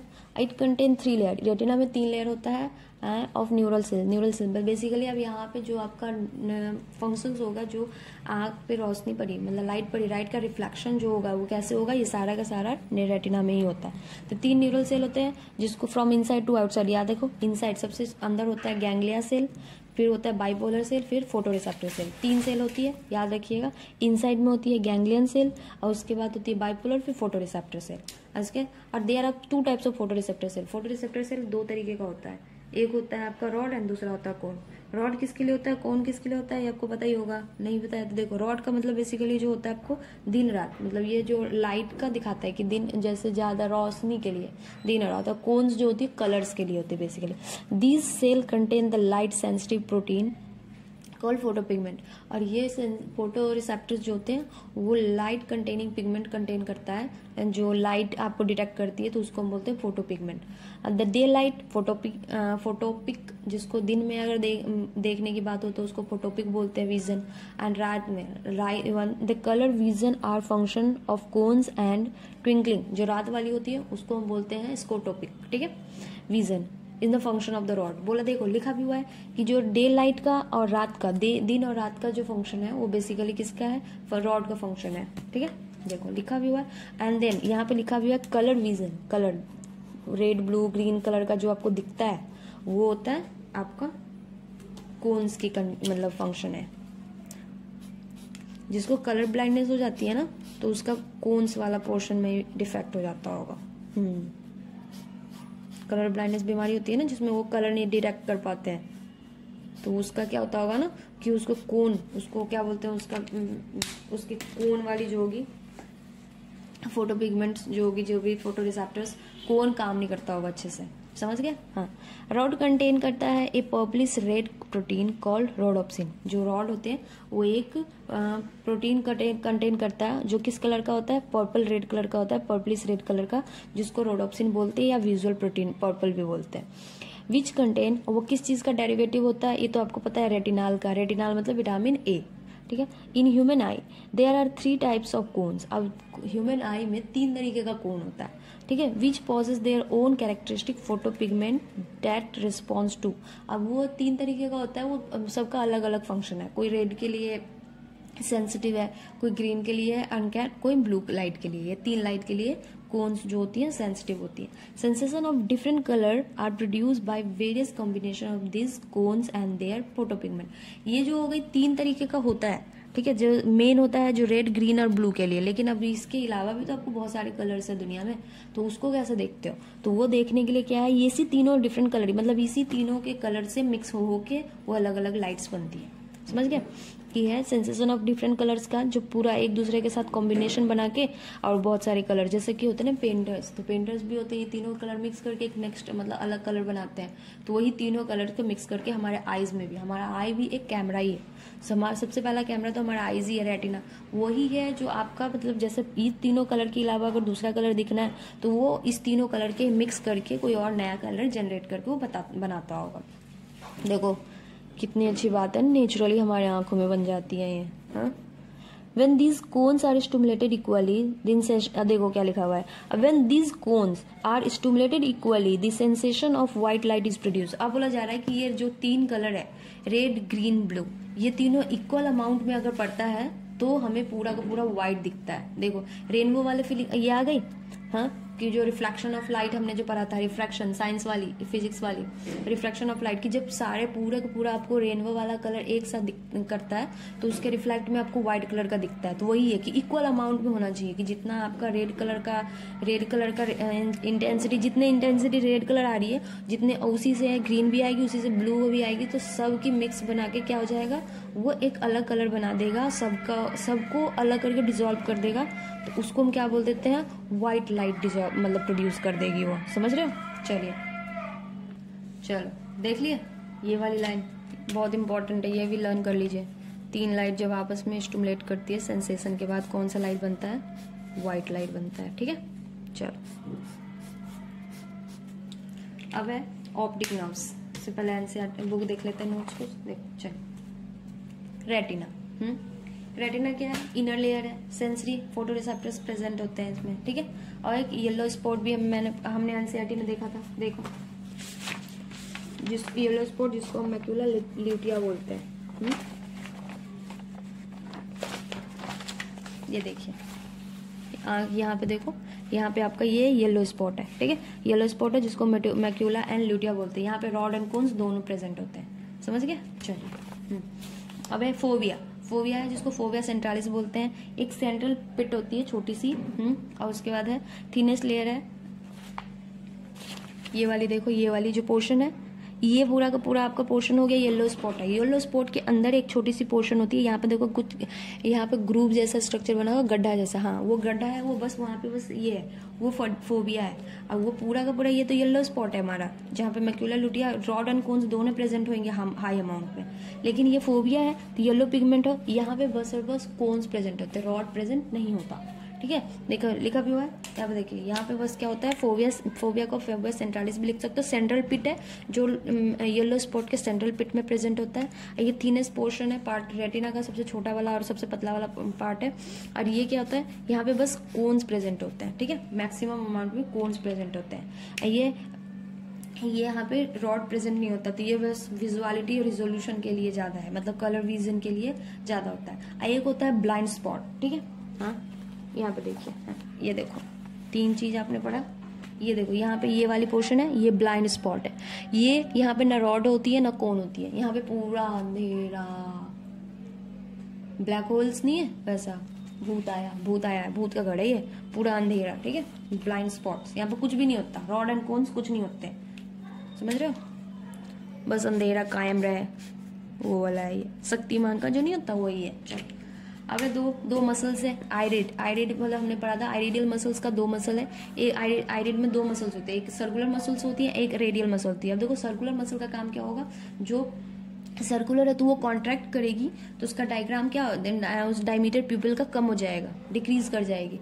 सर्कुलर है तो जैसे उसका क्या बोलते हैं ना, ये देखो ये वाली है, ये आपकी मसल्स है, तो ये मसल्स बेसिकली आपको सर्कुलर होंगी, तो सर्कुलर की जब कम हो जाएगा, ये ऐसा है। ठीक है, इमेजिन कर लो ये ऐसा है, हाँ, तो ये सर्कुलर मसल है, तो सर्कुलर मसल है तो क्या, इसको हमने कॉन्ट्रैक्ट करी, तो इसकी डायफ्राम क्या हो जाएगी, इसकी डायमीटर क्या हो जाएगी, कम होगी ना डायमीटर, हाँ, इसकी डायमीटर ऑफ पीपल की कम होती जा रही है, छोटी छोटी। ये कब होएगा, जब आप बाहर मतलब बहुत ज्यादा रोशनी से कम की तरफ जाओगे तो थोड़ा देर तक कम हो जाएगा, या ये अब फिर उसके बाद अभी धीरे धीरे डायलेट होगी। दोनों साथ में ही होते हैं, स्टिमुलस कंडीशन दोनों साथ में होती है। तो जब बहुत ज्यादा रोशनी से अचानक से देखना ना, आपको पूरा अंधेरा दिखने लगता है, कुछ दिखता नहीं, फिर सेट होती है आईज आपकी, फिर धीरे धीरे आपको कुछ दिखने लगते हैं अंधेरा से बाहर जाओ तो। ठीक है, तो ये हो गई ये वाली मसल्स जो आपकी सर्कुलर हो गई, कॉन्ट्रैक्ट हुई। तो अब रेडियल मसल जो कॉन्ट्रैक्ट होती है, तो इसका क्या हो जाता है, जो रेडियल खींच रहा है, अब देखो अपनी तरफ खींच रहा है, ये रेडियल मसल होगी, ये तो आपकी डायमीटर वाली हो गई, अभी इसके तरफ भी तो ये खींचेगा, अभी इसको जब आप खींचोगे रेडियल मसल को तो ये बढ़ेगा। ठीक है, तो ये रेडियल मसल जब आप कॉन्ट्रैक्ट करते हैं तो आपका क्या डायमीटर क्या होता है, पीपल का बढ़ता है। तो ये याद रखिएगा, ये रेडियल एक बार पूछा हुआ है, ये इसीलिए बता दिया मैंने। दो तरीके मसल, सर्कुलर मसल है, तो सर्कुलर मसल जब कॉन्ट्रैक्ट करेगी तो हमारा डायमीटर क्या होगा, डिक्रीज करेगा। सर्कुलर मतलब गोला से याद कर लो कि जैसे ये ऐसा है। ठीक है, तो ये आपका सर्कुलर ये वाली मसल है, तो इस वाली को मसल को हमने कॉन्ट्रैक्ट करा, तो हम ऐसे कॉन्ट्रैक्ट करेंगे, तो क्या हो जाएगा, ये हमारी कम हो जाएगी। अब रेडियल मतलब ये वाली हुई ना, तो इस वाले मसल्स को खींचेंगे हम तो ये खुलेगी ना, थोड़ा स्ट्रेच करेंगे तो खुलेगी। तो यही रेडियल मसल को हम जब खींचते हैं तो हमारा डायमीटर क्या होता है, रेडियल प्यूपिल का बढ़ता है। प्यूपिल पे क्या असर होता है वो था, समझ गया। चलो आगे बढ़े, देखो वो आईज का जो लेयर था मैंने दोबारा से ऐसे लिख दिया है फाइब्रस ट्यूनिक करके, ताकि आपको ज्यादा अच्छे से रखे। सबसे पहले आउटर लेयर आपका क्या था, फाइब्रस था, फाइब्रो ट्यूनिक का, तो वो ये वैस्कुलर था। आउटर लेयर में कौन सा होता है, स्क्लेरा जो होता है पोस्टीरियर, स्क्लेरा का ही आगे जाके वो कॉर्निया बना देता है। ठीक है, आगे एक्सटेंड फॉर्म करता है, कॉर्निया बनाता है, ये फाइब्रस होता है। दूसरा था वैस्कुलर ट्यूनिक का मतलब मिडिल लेयर क्या होती है आपकी, वैस्कुलर होती है, पिगमेंटेड होती है, जिसमें ब्लू ब्राउन ब्लैक आपका आईज का जो कलर होता है उसके अकॉर्डिंग। कौन कौन सा पोर्शन होता है इसमें, कौन से होते हैं, कोरोइड होती है, कोरोइड ही आगे जाके आपका सिलेरी बॉडी बनाता है, सिलेरी बॉडी ही फिर आइरिस बनाती है। ठीक है, दो हो गई। सबसे लास्ट वाली क्या है, सिंथेसिस का मतलब होता है कलर जनरेटिंग। ठीक है, ये होता है ट्यूनिक है जो इनर सबसे इनर है, तो वो फोटो रिसेप्टर सेल होता है इसमें प्रेजेंट, और रॉड एंड कोन्स। एग्जांपल कौन सा है, रेटिना, समझ गया। अब हमें आ रहा था लास्ट, मतलब इनर लेयर है जो रेटिना में 3 लेयर होते हैं, मैंने इन से आउट भी एनसीईआरटी में दिखाया। इनर में सबसे पहले है गैंग्लियोनिक सेल, फिर मिडिल में बाइपोलर सेल, एंड लास्ट मतलब आउटर सबसे बाहर वाले में क्या होगा, फोटो रिसेप्टर सेल में रॉड एंड कोन्स प्रेजेंट होती है। ठीक है, यहाँ तक हो गया। चलिए अब है ये पाथ, मतलब कैसे कैसे ये पाथ फ्लो करता होगा वो देखते हैं। ठीक, आइज के बारे में पढ़ना है हमारा, क्या है ये, देखो our pair eyes are located in socket of the skull. Called orbit. बोला जा रहा है कि हमारा आँख है, हमारा आँख वो एक सॉकेट में जो होता है लोकेटेड होती है। वो सॉकेट कहाँ होती है? हमारे ये होता है स्कल। स्कल में देखते हो आप, अभी भी टच करो आपके चारों तरफ, आप ऐसा लगेगा ना कि कोई सॉकेट है, सॉकेट का जैसे मतलब खाली जगह है, उस जगह में आपका आँख लगा हुआ है। तो उस जो जहाँ पे हमारी आँखें लगी होती है ब्रेन में, मतलब स्कल में, तो उस स्कल का क्या बोलते हैं, जो जहाँ पे लगी रहती है उसको हम आई का सॉकेट को हम ऑर्बिट बोलते हैं। ठीक है, ठीक है। A brief account of structure and function of our human eye is given in the following section. बोला जा रहा है कि इसका ब्रीफ डिस्क्रिप्शन मीन्स इसका पूरा का पूरा इसका स्ट्रक्चर और फंक्शन के बारे में हमें आगे नहीं पढ़ना है, पूरा का पूरा जो नीचे दिया हुआ है। जैसे पार्ट्स ऑफ एन आई, आँख के बारे में, आँख के पार्ट्स के बारे में देखो। The adult human eye ball is nearly spherical structure. जो हमारा ह्यूमन आई होता है वो नियरली स्फेरिकल, मतलब टोटली कंप्लीटली स्फेरिकल नहीं होता है, लगभग स्फेरिकल शेप का होता है, गोला शेप का, राउंड। ठीक है। The wall of the eye ball is compose of 3 layer. आँख का जो वॉल होता है वो 3 लेयर की बनी होती है। The external layer is compose of the dense connective tissue. जो सबसे बाहर वाला लेयर होता है वो डेंस कनेक्टिव टिश्यू का बना होता है, उसका जिसका नाम होता है स्क्लेरा। जैसे देखो यहाँ पे आपको दिख रहा होगा, यहाँ पे देखिए ये सबसे बाहर वाला पोर्शन है, उसको हम स्क्लेरा बोलते हैं। ये स्क्लेरा है, ये दूसरा ये कोरोइड है, एंड थर्ड इज रेटिना। 1 2 3 भी मैंने इसके साइड में लिख दिया हुआ है ताकि आपको कंफ्यूज ना हो। ठीक है। तो ये बोला जा रहा है कि इसका जो पहला वाला लेयर है उसे जब सबसे बाहर वाला आउटर लेयर होता है जो डेंस कनेक्टिव टिश्यूज का बना होता है, और वो होता है उसको हम स्क्लेरा बोलते हैं। The anterior portion of this layer is called cornea. अब ये स्क्लेरा होता है, स्क्लेरा का ही जो आगे, ये तो पीछे साइड की पोर्शन थी, आगे का जो इसका पोर्शन होता है उस पोर्शन ही इसका कर्व बन जाता है कॉर्निया। मतलब ये बल्जी जैसा स्ट्रक्चर दिख रहा है आपको, ये बल्जी जैसा स्ट्रक्चर निकल गई, तो यही है स्क्लेरा का ही ये मतलब होता है एंटीरियर, मतलब एंटीरियर पोर्शन है, स्क्लेरा का ही एक्सटेंडेड पार्ट है ये। ठीक है, स्क्लेरा ही आगे जाके ये कॉर्निया बनाती है। ठीक है, समझ गए। तो ये इसीलिए बोला हुआ है कि the anterior portion of this, ये anterior portion of the sclera, sclera का जो एंटीरियर पोर्शन है वही एंटीरियर पोर्शन आपका कॉर्निया बना देता है। यही है, देखो ये लास्ट वाली पोर्शन स्क्लेरा थी, इसी का एक बाहर वाला पोर्शन ये कॉर्निया बना दिया। अब दूसरा है, ये हमारी आउटर लेयर हो गया। मिडिल लेयर है जिसको कोरोइड बोलते हैं। ये देख लो बीच वाली मिडिल लेयर, ये कोरोइड है, ये कंटेन करता है मेनी, ये वैस्कुलर होता है, ये बहुत सारे ब्लड वेसल्स कंटेन करती हैं, जिसकी वजह से ये ब्लूइश कलर का दिखता है। इसमें बहुत सारे ब्लड वेसल्स होते हैं जिसकी वजह से इसका कलर ब्लूइश हो जाता है। अब देखो कोरोइड का एक थिन लेयर है ऊपर, तो posterior portion 2/3 of the eye ball, and इसका बोला जा रहा है कि जो कोरोइड वाली पोर्शन है वो कोरोइड की जो 2/3 लेयर है ये आपकी जो होती है पतली सी होती है। कोरोइड की जो पोस्टीरियर मतलब इस साइड, रेटिना के साइड वाली जो लेयर होती है, ऑप्टिक्स के साइड, नर्व की साइड वाली। एंटीरियर पोस्टीरियर कैसे देखते हैं तो पता ही आपको। एंटीरियर मतलब जैसे आप जहां से आपके आंख में बाहर से लाइट पड़ रही है तो उसको एंटीरियर लेंगे, और उसके अंदर जैसे जहां पे नर्व ऑप्टिक्स लगी होंगी ना, नर्व्स लगे होंगे, ऑप्टिक नर्व्स, तो उसको हम पोस्टीरियर लेते हैं। यही लिखा हुआ है कि इसका पोस्टीरियर पोर्शन यहाँ से यहाँ तक है, जो कोरोइड का वो 2/3 पोर्शन है वो थिन होता है, और उसके बाद उसका एक होता है 1/3 पोर्शन वो थिक होता है। वो थिक क्या होता है, जो एंटीरियर पोर्शन में होती है वो सिलियरी बॉडी बनाता है। तो देख रहे हो यहाँ पे ये है इंटीरियर, मतलब मिडिल लेयर है, यही आपका यहाँ पे देख लो, ये थिक वाली लेयर जो बनाई हुई है, तो ये उसको हम सिलियरी बॉडी बोलते हैं। समझ गए। चलिए आगे समझ आ गया आपको, इस डायग्राम में भी सब समझ आ रहा होगा, अच्छे से समझ रहे हो। चलिए आगे बढ़े। चलो देखो लिखा हुआ है, ciliary body itself contain forward a film of pigment and opaque structure called iris. बोला जा रहा है सिलियरी बॉडी का ही एक जो आगे साइड में क्या होता है, एक मतलब ये यहाँ पे देखिए, दिखा देते हैं आपको ताकि आपको अच्छे से समझ आ जाए। देखो ये आपकी सिलियरी बॉडी थी, हाँ, यही सिलियरी बॉडी आगे जाके बल्जी, ये पिगमेंट का स्ट्रक्चर दिखा देता है, दोनों तरफ से सिलियरी बॉडी है। उसके बाद आपको दिख रहा है ये वाली जो स्ट्रक्चर दिख रही है, यही एक फिल्म पिगमेंट, ये पिगमेंटेड होता है जिसको हम आइरिस बोलते हैं। ठीक है, ये पिगमेंटेड, यहाँ पे आपको डायग्राम लेके पिगमेंटेड कलरफुल होती है। ठीक है, चलो तो आगे बढ़ते हैं।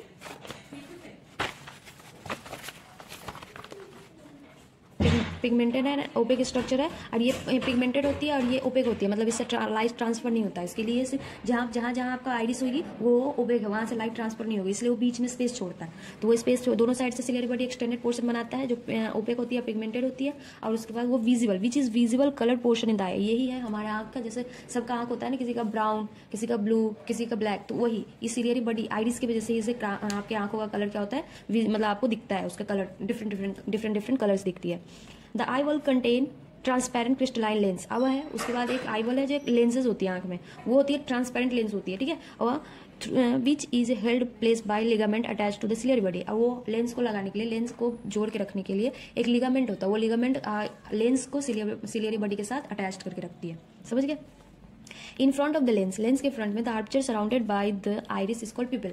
अब वही है आइरिस और लेंस के बीच में, आइरिस और लेंस के सामने सामने जो होता है वो एक पूरा का पूरा आर्चर बना देता है, एक स्ट्रक्चर बनाता है, वो सराउंडेड होता है आइरिस, मतलब चारों तरफ के आइरिस से सराउंडेड होगी तो वो एक प्यूपिल, उसी को हम प्यूपिल बोलते हैं। देखो हमें राउंड इसलिए दिखता है बिकॉज ऐसे राउंड होता नहीं है, लेकिन हमें सब तरफ से दिखता है ना, इसलिए हमारे सब फ्रंटल व्यू से तो वो राउंड दिखता है। कि आपको दिखता होगा आंख में एकदम ध्यान से देखो तो बीच में आपको ब्लैक दिखेगा, थोड़ी सी लगेगी आपको कि थोड़ी सी छेद है, फिर बाहर में आपका जो आइज का कलर है वो दिखेगा, और फिर बाहर आपका पूरा व्हाइट वाली पोर्शन दिखती है। तो वही बोला जा रहा है कि जो आपको ब्लैक ब्लैक दिखता है ना बाहर वाले में, तो वो आपका आइरिस हो गया। आइरिस हो गया जो आपका जैसा कलर का होगा, क्योंकि आइरिस हमारा ओपिक होता है और पिगमेंटेड होता है, तो जिस कलर का पिगमेंट होगा उस कलर का आपको ब्लैक वाला पोर्शन दिखेगा। कि किसी का ब्लैक वाला पोर्शन ब्लू होता है, किसी का ब्राउन होता है, तो वो आपको उस पे दिखता है। और उसके बाद जो बीच में आपको दिखता है लेयर, तो वो लेयर आपका क्या है, वो लेंसेज है, और वो लेंस से बनी हुई है, जो लेंस से बनी हुई पोर्शन है वो उसको प्यूपिल बोलते हैं, जो बीच वाली एकदम बीच वाली। आप देखो क्या डायमीटर ऑफ द प्यूपिल, और प्यूपिल की डायमीटर है जो रेगुलेटेड होती है मसल्स ऑफ आइरिस, आइरिस के मसल्स है, क्योंकि आइरिस से ही वो जैसे आइरिस आप दोनों तरफ देख लो, मैं दिखा रही हूँ एक बारी, ये देखिए ये आपकी हो गई आइरिस, ठीक है, और ये आपकी लेंसेस, और लेंस की यही वाली पोर्शन ये पूरी लेंस है, लेकिन लेंस की प्यूपिल किसको बोलते हैं सो बता देती हूँ मैं। ये वाली पोर्शन प्यूपिल है कि जहां तक आपको आइरिस कवर किया, ठीक है, इस वाले यहाँ तक आइरिस दोनों साइड में कवर कर दिया, जो बचे हुए पोर्शन है ना उसी को हम प्यूपिल बोलते हैं। वही हम आपको जब आप सामने से देखते हो किसी की आंख में, तो आपको वो गोला दिखता है, ठीक है, तो आपको ऐसा ना 3 गोले दिखेंगे, मतलब 2 गोले दिखेंगे, एक छोटा सा, फिर उसका पूरा ब्लैक वाला, फिर पूरा व्हाइट पोर्शन। तो ये वाली जो गोला दिखती है अंदर छोटा सा, तो वही आपका प्यूपिल है। वो प्यूपिल कैसे बना, जब आपके लेंस को दोनों तरफ से आइरिस कवर करके बचा हुआ पोर्शन है, तो वही बोला जा रहा है कि जो प्यूपिल का जो साइज है कि उसका डायलेट होगा या कंस्ट्रिक्ट होगी, मतलब डायमीटर, बेसिकली प्यूपिल का डायमीटर है जो आइरिस पे डिपेंड करता है। कैसे डिपेंड करता है ये भी सोच सकते हो। देखिए यहाँ पे क्या है, ये तो सिलियरी मसल्स है, आपको देख लो, हाँ ये आपकी सिलियरी मसल बॉडी है, सिलियरी बॉडी, और इसके बाद लेंस को दोनों को कनेक्ट करके रखती है, उसको लिगामेंट बोलते हैं। ये भी देख लो। अब बोला जा रहा है कि कैसे आपका आइरिस डायमीटर को मेंटेन करके रखता है, या फिर डायमीटर उस पर डिपेंड करती है आइरिस प्यूपिल की। देखो यहाँ पे ये है आपका आइरिस, आइरिस जब क्या करते हैं ज्यादा कॉन्ट्रैक्ट कर दोगे तो इसकी डायमीटर क्या हो जाएगी, कम हो जाएगी, और ज्यादा इसको रिलैक्स कर देंगे तो क्या होगी, डायमीटर बढ़ जाएगी। तो इसी के लिए बोला जा रहा है, इस पर डिपेंड करता है।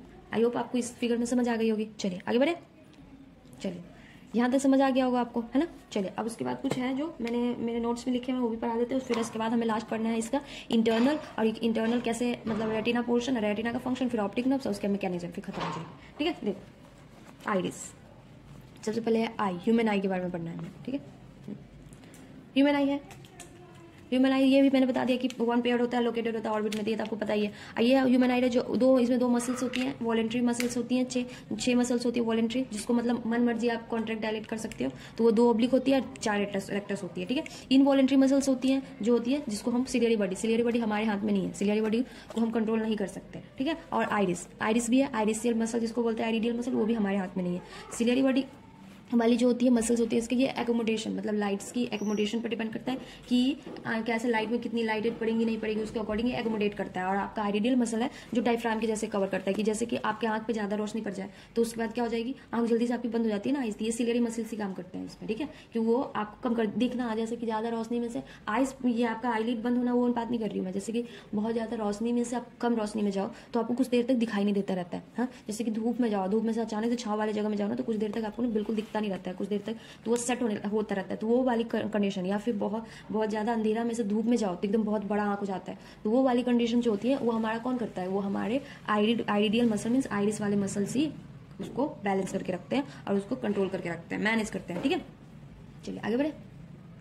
देखिए ये है मिडिल लेयर जो मैंने बताया, मिडिल लेयर ये तो हमारी स्क्लेरा हो गई, मिडिल लेयर वाली जो एंटेरियर पोर्शन थिक होती है, और उसके बाद पोस्टीरियर पोर्शन 2/3 थिन होती है। Iris plus ciliary body middle layer वाली में होती है, आइरिस और सिलियरी बॉडी दोनों बनता है, और उसके बाद पोस्टीरियर वाली कोरोइड। ये आइरिस है, जो डायफ्राम ऑफ द कैमरा जिसको बोलते हैं। Layer of the human I, human आई का लेयर 3 है, जो एक है स्क्लेरा, दूसरा कोरोइड और तीसरा रेटिना, जिसमें हमने स्क्लेरा पढ़ लिया, कोरोइड भी पढ़ लिया, अब रेटिना बचा हुआ। स्क्लेरा है जो आउटर मोस्ट लेयर होता है, ये एवास्कुलर होता है बेसिकली, ठीक है। तो ये इसका फाइब्रस मतलब होता है, ये स्क्लेरा एवास्कुलर होता है, जो आगे जाके आपका कॉर्निया बनता है, जो बिल्कुल भी उसमें, इसीलिए कॉर्निया का आप ट्रांसप्लांटेशन करा सकते हैं, कॉर्निया ट्रांसफर भी होता है, ये पढ़ा होगा आपने, क्योंकि वो एवास्कुलर होता है तो उसमें वेसल्स नहीं होती ना, मतलब तो उसकी वजह से आराम से आप उसको ट्रांसप्लांट कर सकते हो। और उसके बाद दूसरा कोरोइड है जो पिगमेंटेड होती है एंड वेस्कुलर होती है। ये प्रेजेंट होती है बोथ पोस्टेरियर साइड एंड में, जो हमने ऊपर ही पढ़ा मिडिल लेयर, और उसकी यही वाली जो मिडिल लेयर है कोरोइड के बारे में बताया हुआ है, ठीक है। जो थीन है एंटेरियर पार्ट ऑफ फॉर्म करता है एक्सिलियरी बॉडी, ठीक है। अब पढ़ना है हमें रेटिना। चलिए सो अब देखते हैं रेटिना, ठीक है। इनर लेयर है, इनर मोस्ट लेयर है, रेटिना है, इट कंटेन 3 लेयर, रेटिना में 3 लेयर होता है ऑफ न्यूरल सेल बेसिकली। अब यहाँ पे जो आपका फंक्शंस होगा, जो आँख पे रोशनी पड़ी मतलब लाइट पड़ी, लाइट का रिफ्लेक्शन जो होगा वो कैसे होगा, ये सारा का सारा रेटिना में ही होता है। तो 3 न्यूरल सेल होते हैं जिसको फ्रॉम इनसाइड टू आउटसाइड, याद देखो इनसाइड सबसे अंदर होता है गैंग्लिया सेल, फिर होता है बाइपोलर सेल, फिर फोटोरिसेप्टर सेल। 3 सेल होती है, याद रखिएगा। इनसाइड में होती है गैंग्लियन सेल और उसके बाद होती है बाइपोलर, फिर फोटोरिसेप्टर सेल। इसके और there are 2 types of photoreceptor cell. Photoreceptor cell 2 तरीके का होता है, एक होता है आपका रॉड एंड दूसरा होता है कोन। रॉड किसके लिए होता है, कोन किसके लिए होता है, ये आपको पता ही होगा, नहीं पता है तो देखो। रॉड का मतलब बेसिकली जो होता है आपको दिन रात, मतलब ये जो लाइट का दिखाता है कि दिन जैसे ज्यादा रोशनी के लिए दिन रात, और कोन्स जो होती है कलर्स के लिए होती है basically. These cell contain the light sensitive protein called photopigment. और ये फोटो रिसेप्टर्स जो होते हैं वो लाइट कंटेनिंग पिगमेंट कंटेन करता है, जो लाइट आपको डिटेक्ट करती है, तो उसको हम बोलते हैं फोटोपिगमेंट। द डे लाइट फोटोपिक जिसको दिन में अगर देखने की बात हो तो उसको फोटोपिक बोलते हैं विजन। एंड रात में the colour vision are function of cones and twinkling, जो रात वाली होती है उसको हम बोलते हैं स्कोटोपिक, ठीक है, vision in the function of the rod. बोला देखो लिखा भी हुआ है कि जो डे लाइट का और रात का, दिन और रात का जो फंक्शन है वो बेसिकली किसका है, रॉड का फंक्शन है, ठीक है, देखो लिखा भी हुआ है। एंड देन यहाँ पे लिखा भी हुआ है colour vision, colour red blue green colour का जो आपको दिखता है वो होता है आपका कोन्स की मतलब फंक्शन है। जिसको कलर ब्लाइंडनेस हो जाती है ना तो उसका कोन्स वाला पोर्शन में डिफेक्ट हो जाता होगा। कलर ब्लाइंडनेस बीमारी होती है ना जिसमें वो कलर नहीं डिटेक्ट कर पाते हैं, तो उसका क्या होता होगा ना कि उसको कोन, उसको क्या बोलते हैं, उसकी कोन वाली जो होगी फोटो पिगमेंट्स जो भी फोटो रिसेप्टर्स, कोन काम नहीं करता होगा अच्छे से, समझ गया। हाँ, रॉड कंटेन करता है a purplish red protein called rhodopsin. जो रॉड होते हैं वो एक प्रोटीन कंटेन करता है जो किस कलर का होता है, पर्पल रेड कलर का होता है, पर्पलिश रेड कलर का, जिसको रोडोप्सिन बोलते हैं या विजुअल प्रोटीन पर्पल भी बोलते हैं। विच कंटेन, वो किस चीज का डेरिवेटिव होता है, ये तो आपको पता है रेटिनाल का। रेटिनाल मतलब विटामिन ए, ठीक है। In human eye there are 3 types of cones. अब ह्यूमन आई में 3 तरीके का कोन होता है, ठीक है, which possess their own characteristic photo pigment that response to. अब वो 3 तरीके का होता है, वो सबका अलग अलग फंक्शन है। कोई रेड के लिए सेंसिटिव है, कोई ग्रीन के लिए अनकैट, कोई ब्लू लाइट के लिए। 3 लाइट के लिए कोन्स जो होती हैं सेंसिटिव होती हैं। Sensation of different colour are produce by various combination of this cones and their photopigment. ये जो हो गई 3 तरीके का होता है, ठीक है, जो मेन होता है जो रेड ग्रीन और ब्लू के लिए। लेकिन अब इसके अलावा भी तो आपको बहुत सारे कलर्स है दुनिया में, तो उसको कैसे देखते हो, तो वो देखने के लिए क्या है, ये इसी तीनों डिफरेंट कलर, मतलब इसी तीनों के कलर से मिक्स होके वो अलग अलग लाइट्स बनती है, समझ गया।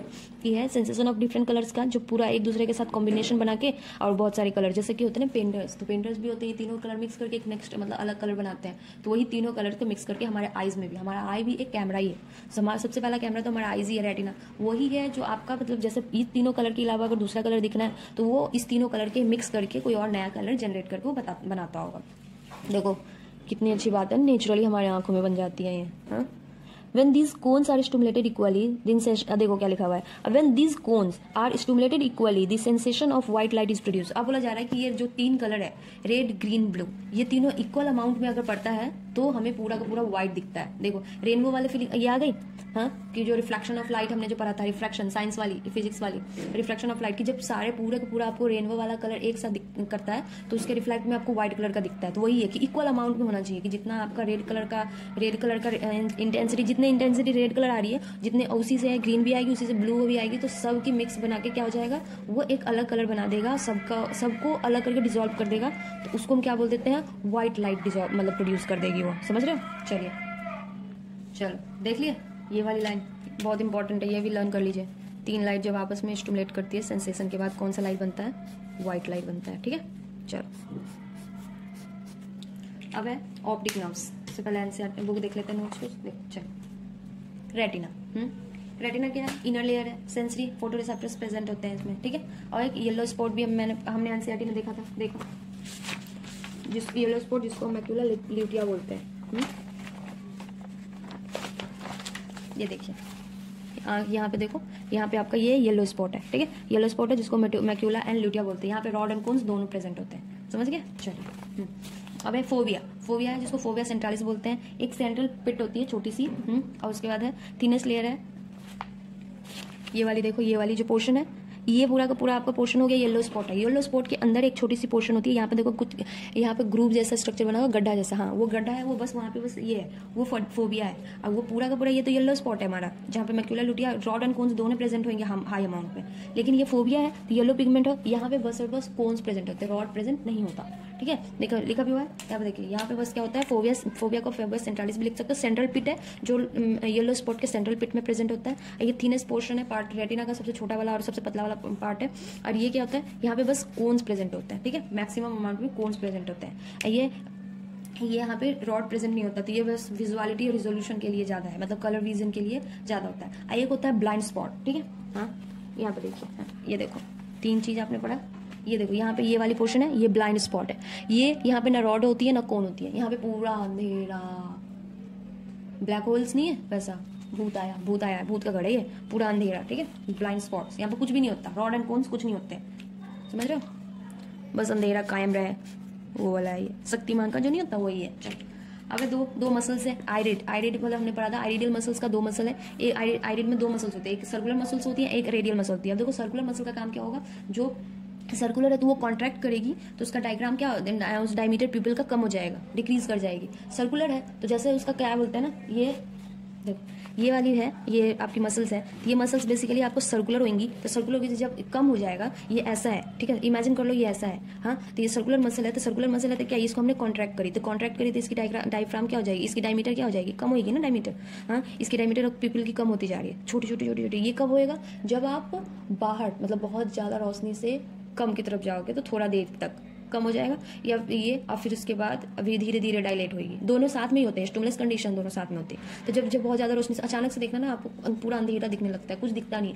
फिर सेट होती है आइज आपकी, फिर धीरे धीरे आपको कुछ दिखने लगते हैं अंधेरा से बाहर जाओ तो, ठीक है। तो ये हो गई ये वाली मसल्स जो आपकी सर्कुलर हो गई, कॉन्ट्रैक्ट हुई। तो अब रेडियल मसल जो कॉन्ट्रैक्ट होती हैं, तो इसका क्या हो जाता है, जो रेडियल खींच रहा है, अब देखो अपनी तरफ खींच रहा है, ये रेडियल मसल होगी, ये तो आपकी डायमीटर वाली हो गई, अभी इसके तरफ भी तो ये खींचेगा, अभी इसको जब आप खींचोगे रेडियल मसल को तो ये बढ़ेगा, ठीक है। तो ये रेडियल मसल जब आप कॉन्ट्रैक्ट करते हैं तो आपका क्या डायमीटर क्या होता है, पीपल का बढ़ता है, ये याद रखिएगा। ये रेडियल एक बार पूछा हुआ है, इसीलिए बता दिया मैंने।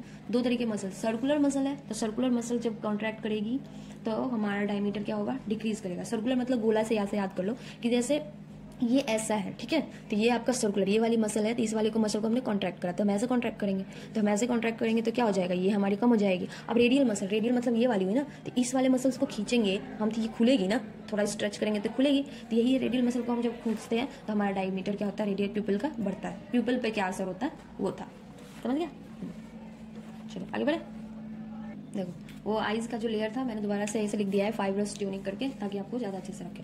सबसे पहले आउटर लेयर आपका क्या था, फाइब्रस था, फाइब्रस ट्यूनिक का, तो वो ये वेस्कुलर था। आउटर लेयर में कौन सा होता है, स्क्लेरा जो होता है पोस्टीरियर, स्क्लेरा का ही आगे जाके वो कॉर्निया बना देता है, ठीक है, आगे एक्सटेंड फॉर्म करता है, कॉर्निया बनाता है, ये फाइब्रस होता है। दूसरा था वेस्कुलर ट्यूनिक क्या मतलब, मिडिल लेयर क्या होती है आपकी, वेस्कुलर होती है, पिगमेंटेड होती है, जिसमें ब्लू ब्राउन ब्लैक आपका आइज का जो कलर होता है उसके अकॉर्डिंग। कौन सा पोर्शन होता है इसमें, कौन से होते हैं, कोरोइड होती है, कोरोइड ही आगे जाके आपका सिलेरी बॉडी बनाता है, सिलेरी बॉडी ही फिर आइरिस बनाती है, ठीक है।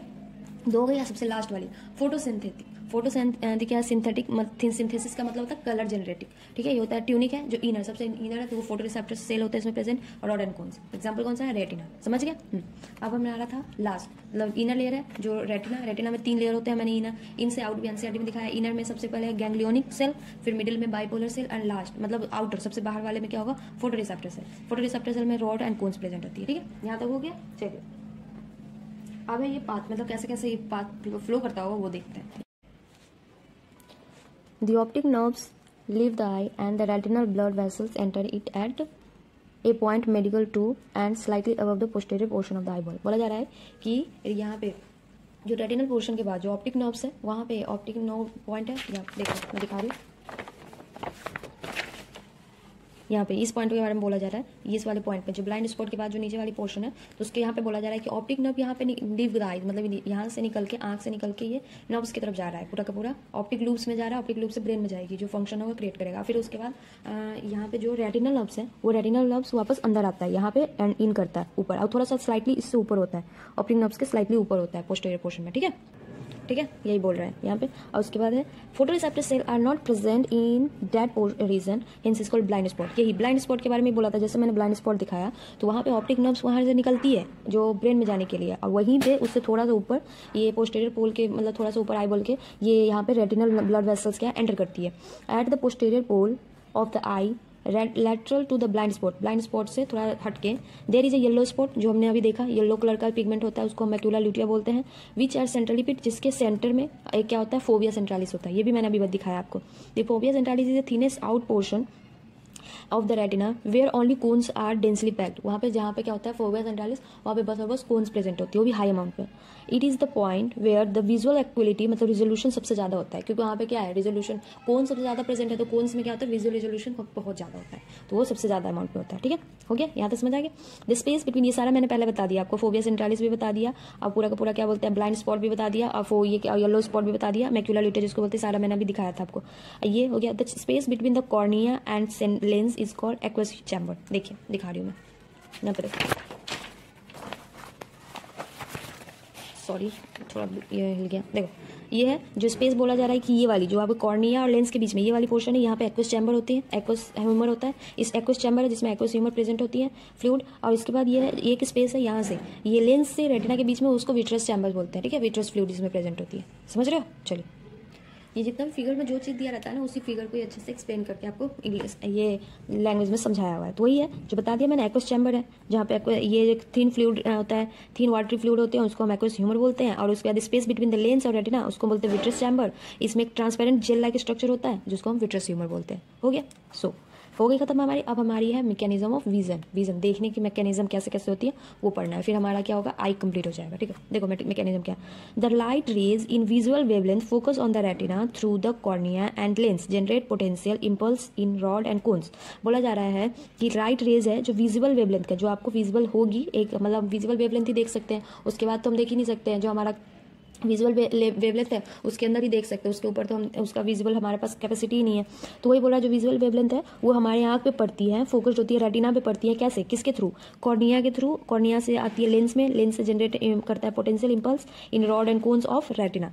ठीक है, एज मेंशन अर्लियर, जैसे ऊपर दिखा हुआ है, द फोटो सेंसिटिव कंपाउंड, जैसे हमने पहले पढ़ा कि हमारा रेटिना में क्या है, फोटो रिसेप्टर्स होता है, तो वही फोटो सेंसिटिव कंपाउंड है जिसको फोटो पिगमेंट होता है। In the human eyes is compose of opsins protein and retinal, जो अल्डिहाइड ऑफ विटामिन ए है, दोनों के मतलब मिला के जो बना हुआ है। Light induce dissociation of the retinal from obscene resulting in change in the structure of the obscene. बोला जा रहा है लाइट पड़ी रेटिना पे लाइट पड़ने के बाद क्या हुआ, इसने उसका जो बेसिकली रेटिनल का जो ये है क्या बोलते हैं मतलब स्ट्रक्चर है, उसको उसमें डिसोसिएट कर देता है, उसको तोड़ देता है, ऑप्शन से दोनों को कन्वर्ट कर देता है। वो दोनों को कन्वर्ट करने के बाद क्या, इसके वजह से क्या होता है, स्ट्रक्चर में चेंज हो जाएंगे, तो स्ट्रक्चर में चेंज होगी तो उसका फंक्शन में भी चेंज हो जाएगा। तो ये स्ट्रक्चर में चेंज हो जाता है। This cause the membrane permeability, जिसकी वजह से क्या होता है, स्ट्रक्चर में चेंज हो जाती है, उसकी वजह से अब किसी चीज़ के स्ट्रक्चर चेंज कर दो तो उसके फंक्शनली जब स्ट्रक्चरली चेंज हो जाती है तो फंक्शनली भी ऑब्वियसली चेंज हो जाएंगी। तो जब स्ट्रक्चर चेंज हो गया तो उसका फंक्शन में चेंज हो गया। फंक्शन में चेंज होने का क्या हुआ कि इसकी जो वॉल्स थी, मेम्ब्रेन्स थी, उसकी परमिएबिलिटी को क्या कर देता है, चेंज कर देता है, बढ़ा देता है। As a result potential difference are generated in photoreceptor cell, जिसकी वजह से क्या होता है, फोटोरिसेप्टर सेल्स जो है उसमें रॉड एंड कोन्स में क्या हो जाता है, आपका पोटेंशियल डिफरेंस जनरेट हो जाती है। तो पोटेंशियल बेसिकली हमें पोटेंशियल डिफरेंस ही तो जनरेट करनी थी, क्योंकि पोटेंशियल डिफरेंस जनरेट हो गई तो क्या मतलब हुआ, अब उसका आराम से आपका क्या होगा, चार्जेस फ्लो हो जाएंगी, चार्जेस फ्लो हो जाएगी, high potential to low potential, तो उसके बाद क्या आगे इसका प्रोसेस इंड्यूस हो जाएगा। तो वही है क्या होता है, पोटेंशियल जनरेट हो गई। This produce a signal that generate action potential, वही बेसिकली जो हमें करना था कि ये एक्शन पोटेंशियल को जनरेट कर दिया इन द गैंग्लियन सेल में थ्रू द बाइपोलर सेल। ये सारा फंक्शन हुआ हमारा फोटो रिसेप्टर, जो सबसे बाहर वाला था। फोटो रिसेप्टर के बाद ये हमारी गई कहाँ, ये फोटो रिसेप्टर के बाद हमारी ये गई गैंग्लियन सेल में थ्रू बाइपोलर सेल। देख रहे हो बीच में बाइपोलर सेल था, सबसे बाहर था हमारा, हमने एनसीईआरटी में इनर टू आउटर दिया हुआ था। देखो यहाँ पे इनर टू आउटर है, इनर में है, मतलब इनर का क्या मतलब हुआ, हमारा इनर का मतलब ये टुवार्ड द ऑप्टिक, ये आंख के अंदर इनर नहीं, रेटिना के बाद जब जैसे रेटिना में होगी तो सबसे पहले प्रेजेंट होगी आपकी photo receptor cell. Photo receptor cell सबसे पहले जब विजुअल पड़ती है तो सबसे पहले पड़ती है photo receptor cell. Photo receptor cell के बाद जाती है बाइपोलर सेल, बाइपोलर सेल के बाद जाती है ये आपकी अंदर कहाँ पे, गैंग्लियोनिक सेल। फिर वहां से मैसेज ट्रांसफर होगी तो गैंग्लियोनिक सेल से बाइपोलर पे, फिर फोटो रिसेप्टर पे आएगी। समझ आया? तो यही है इनवर्ट आउटवर्ड, ये आंख के अकॉर्डिंग इनवर्ट आउटवर्ड मत करना। तो वही है कि ये गैंग्लियोनिक सेल पे जाएगी। दिस एक्शन पोटेंशियल इंपल्स करता है transmit by the optic nerve. अब ये इसके बाद वो तो हमारी लाइट पढ़ने का ये था, पास करने का, लाइट पास करने का चैनल था वो, कि सबसे पहले हमारी बाहर लेंस से सबसे पहले कॉर्निया के बाद हमारी लेंस पे आई, लेंस के आने के बाद रेटिना पे आई, रेटिना के सबसे पहले कौन से पोर्शन पे पड़ी, सबसे पहले हमारी रेटिना के फोटो रिसेप्टर न्यूरल सेल पे पड़ी, फिर फोटो रिसेप्टर के बाद बाइपोलर पे, बाइपोलर के बाद गैंग्लियोनिक सेल पे, तो ये हो गई। अब यहाँ पे गैंग्लियोनिक सेल पे आ गई, फिर देखेगा कि ये लाइट है तो फिर किसके विजन उसके अगेंस्ट मतलब उसके अकॉर्डिंग मैसेज बनेगा, मैसेज बनेगा तो जनरेट होगी। तो दिया एक्शन पोटेंशियल जो जनरेट करती है ऑप्टिक नर्व्स, वो दोबारा से कहाँ टू द विजुअल, जो विजुअल आपका जो कॉर्टेक्स है उस एरिया तक, जो हमारे ब्रेन का विजुअल कॉर्टेक्स एरिया है ना, वहाँ तक हमारा ऑप्टिक नर्व उस मैसेज को लेके जाएगा कि भाई तुमने ये देखा तो उसके अगेंस्ट तुमको क्या अब एक्शन लेना है, तो वो विजुअल कॉर्टेक्स आपका अब एक्शन बनाएगी, तो फिर वो एक्शन ट्रांसफर होगी। यहाँ तक समझ आ गया? चलिए आगे बढ़े।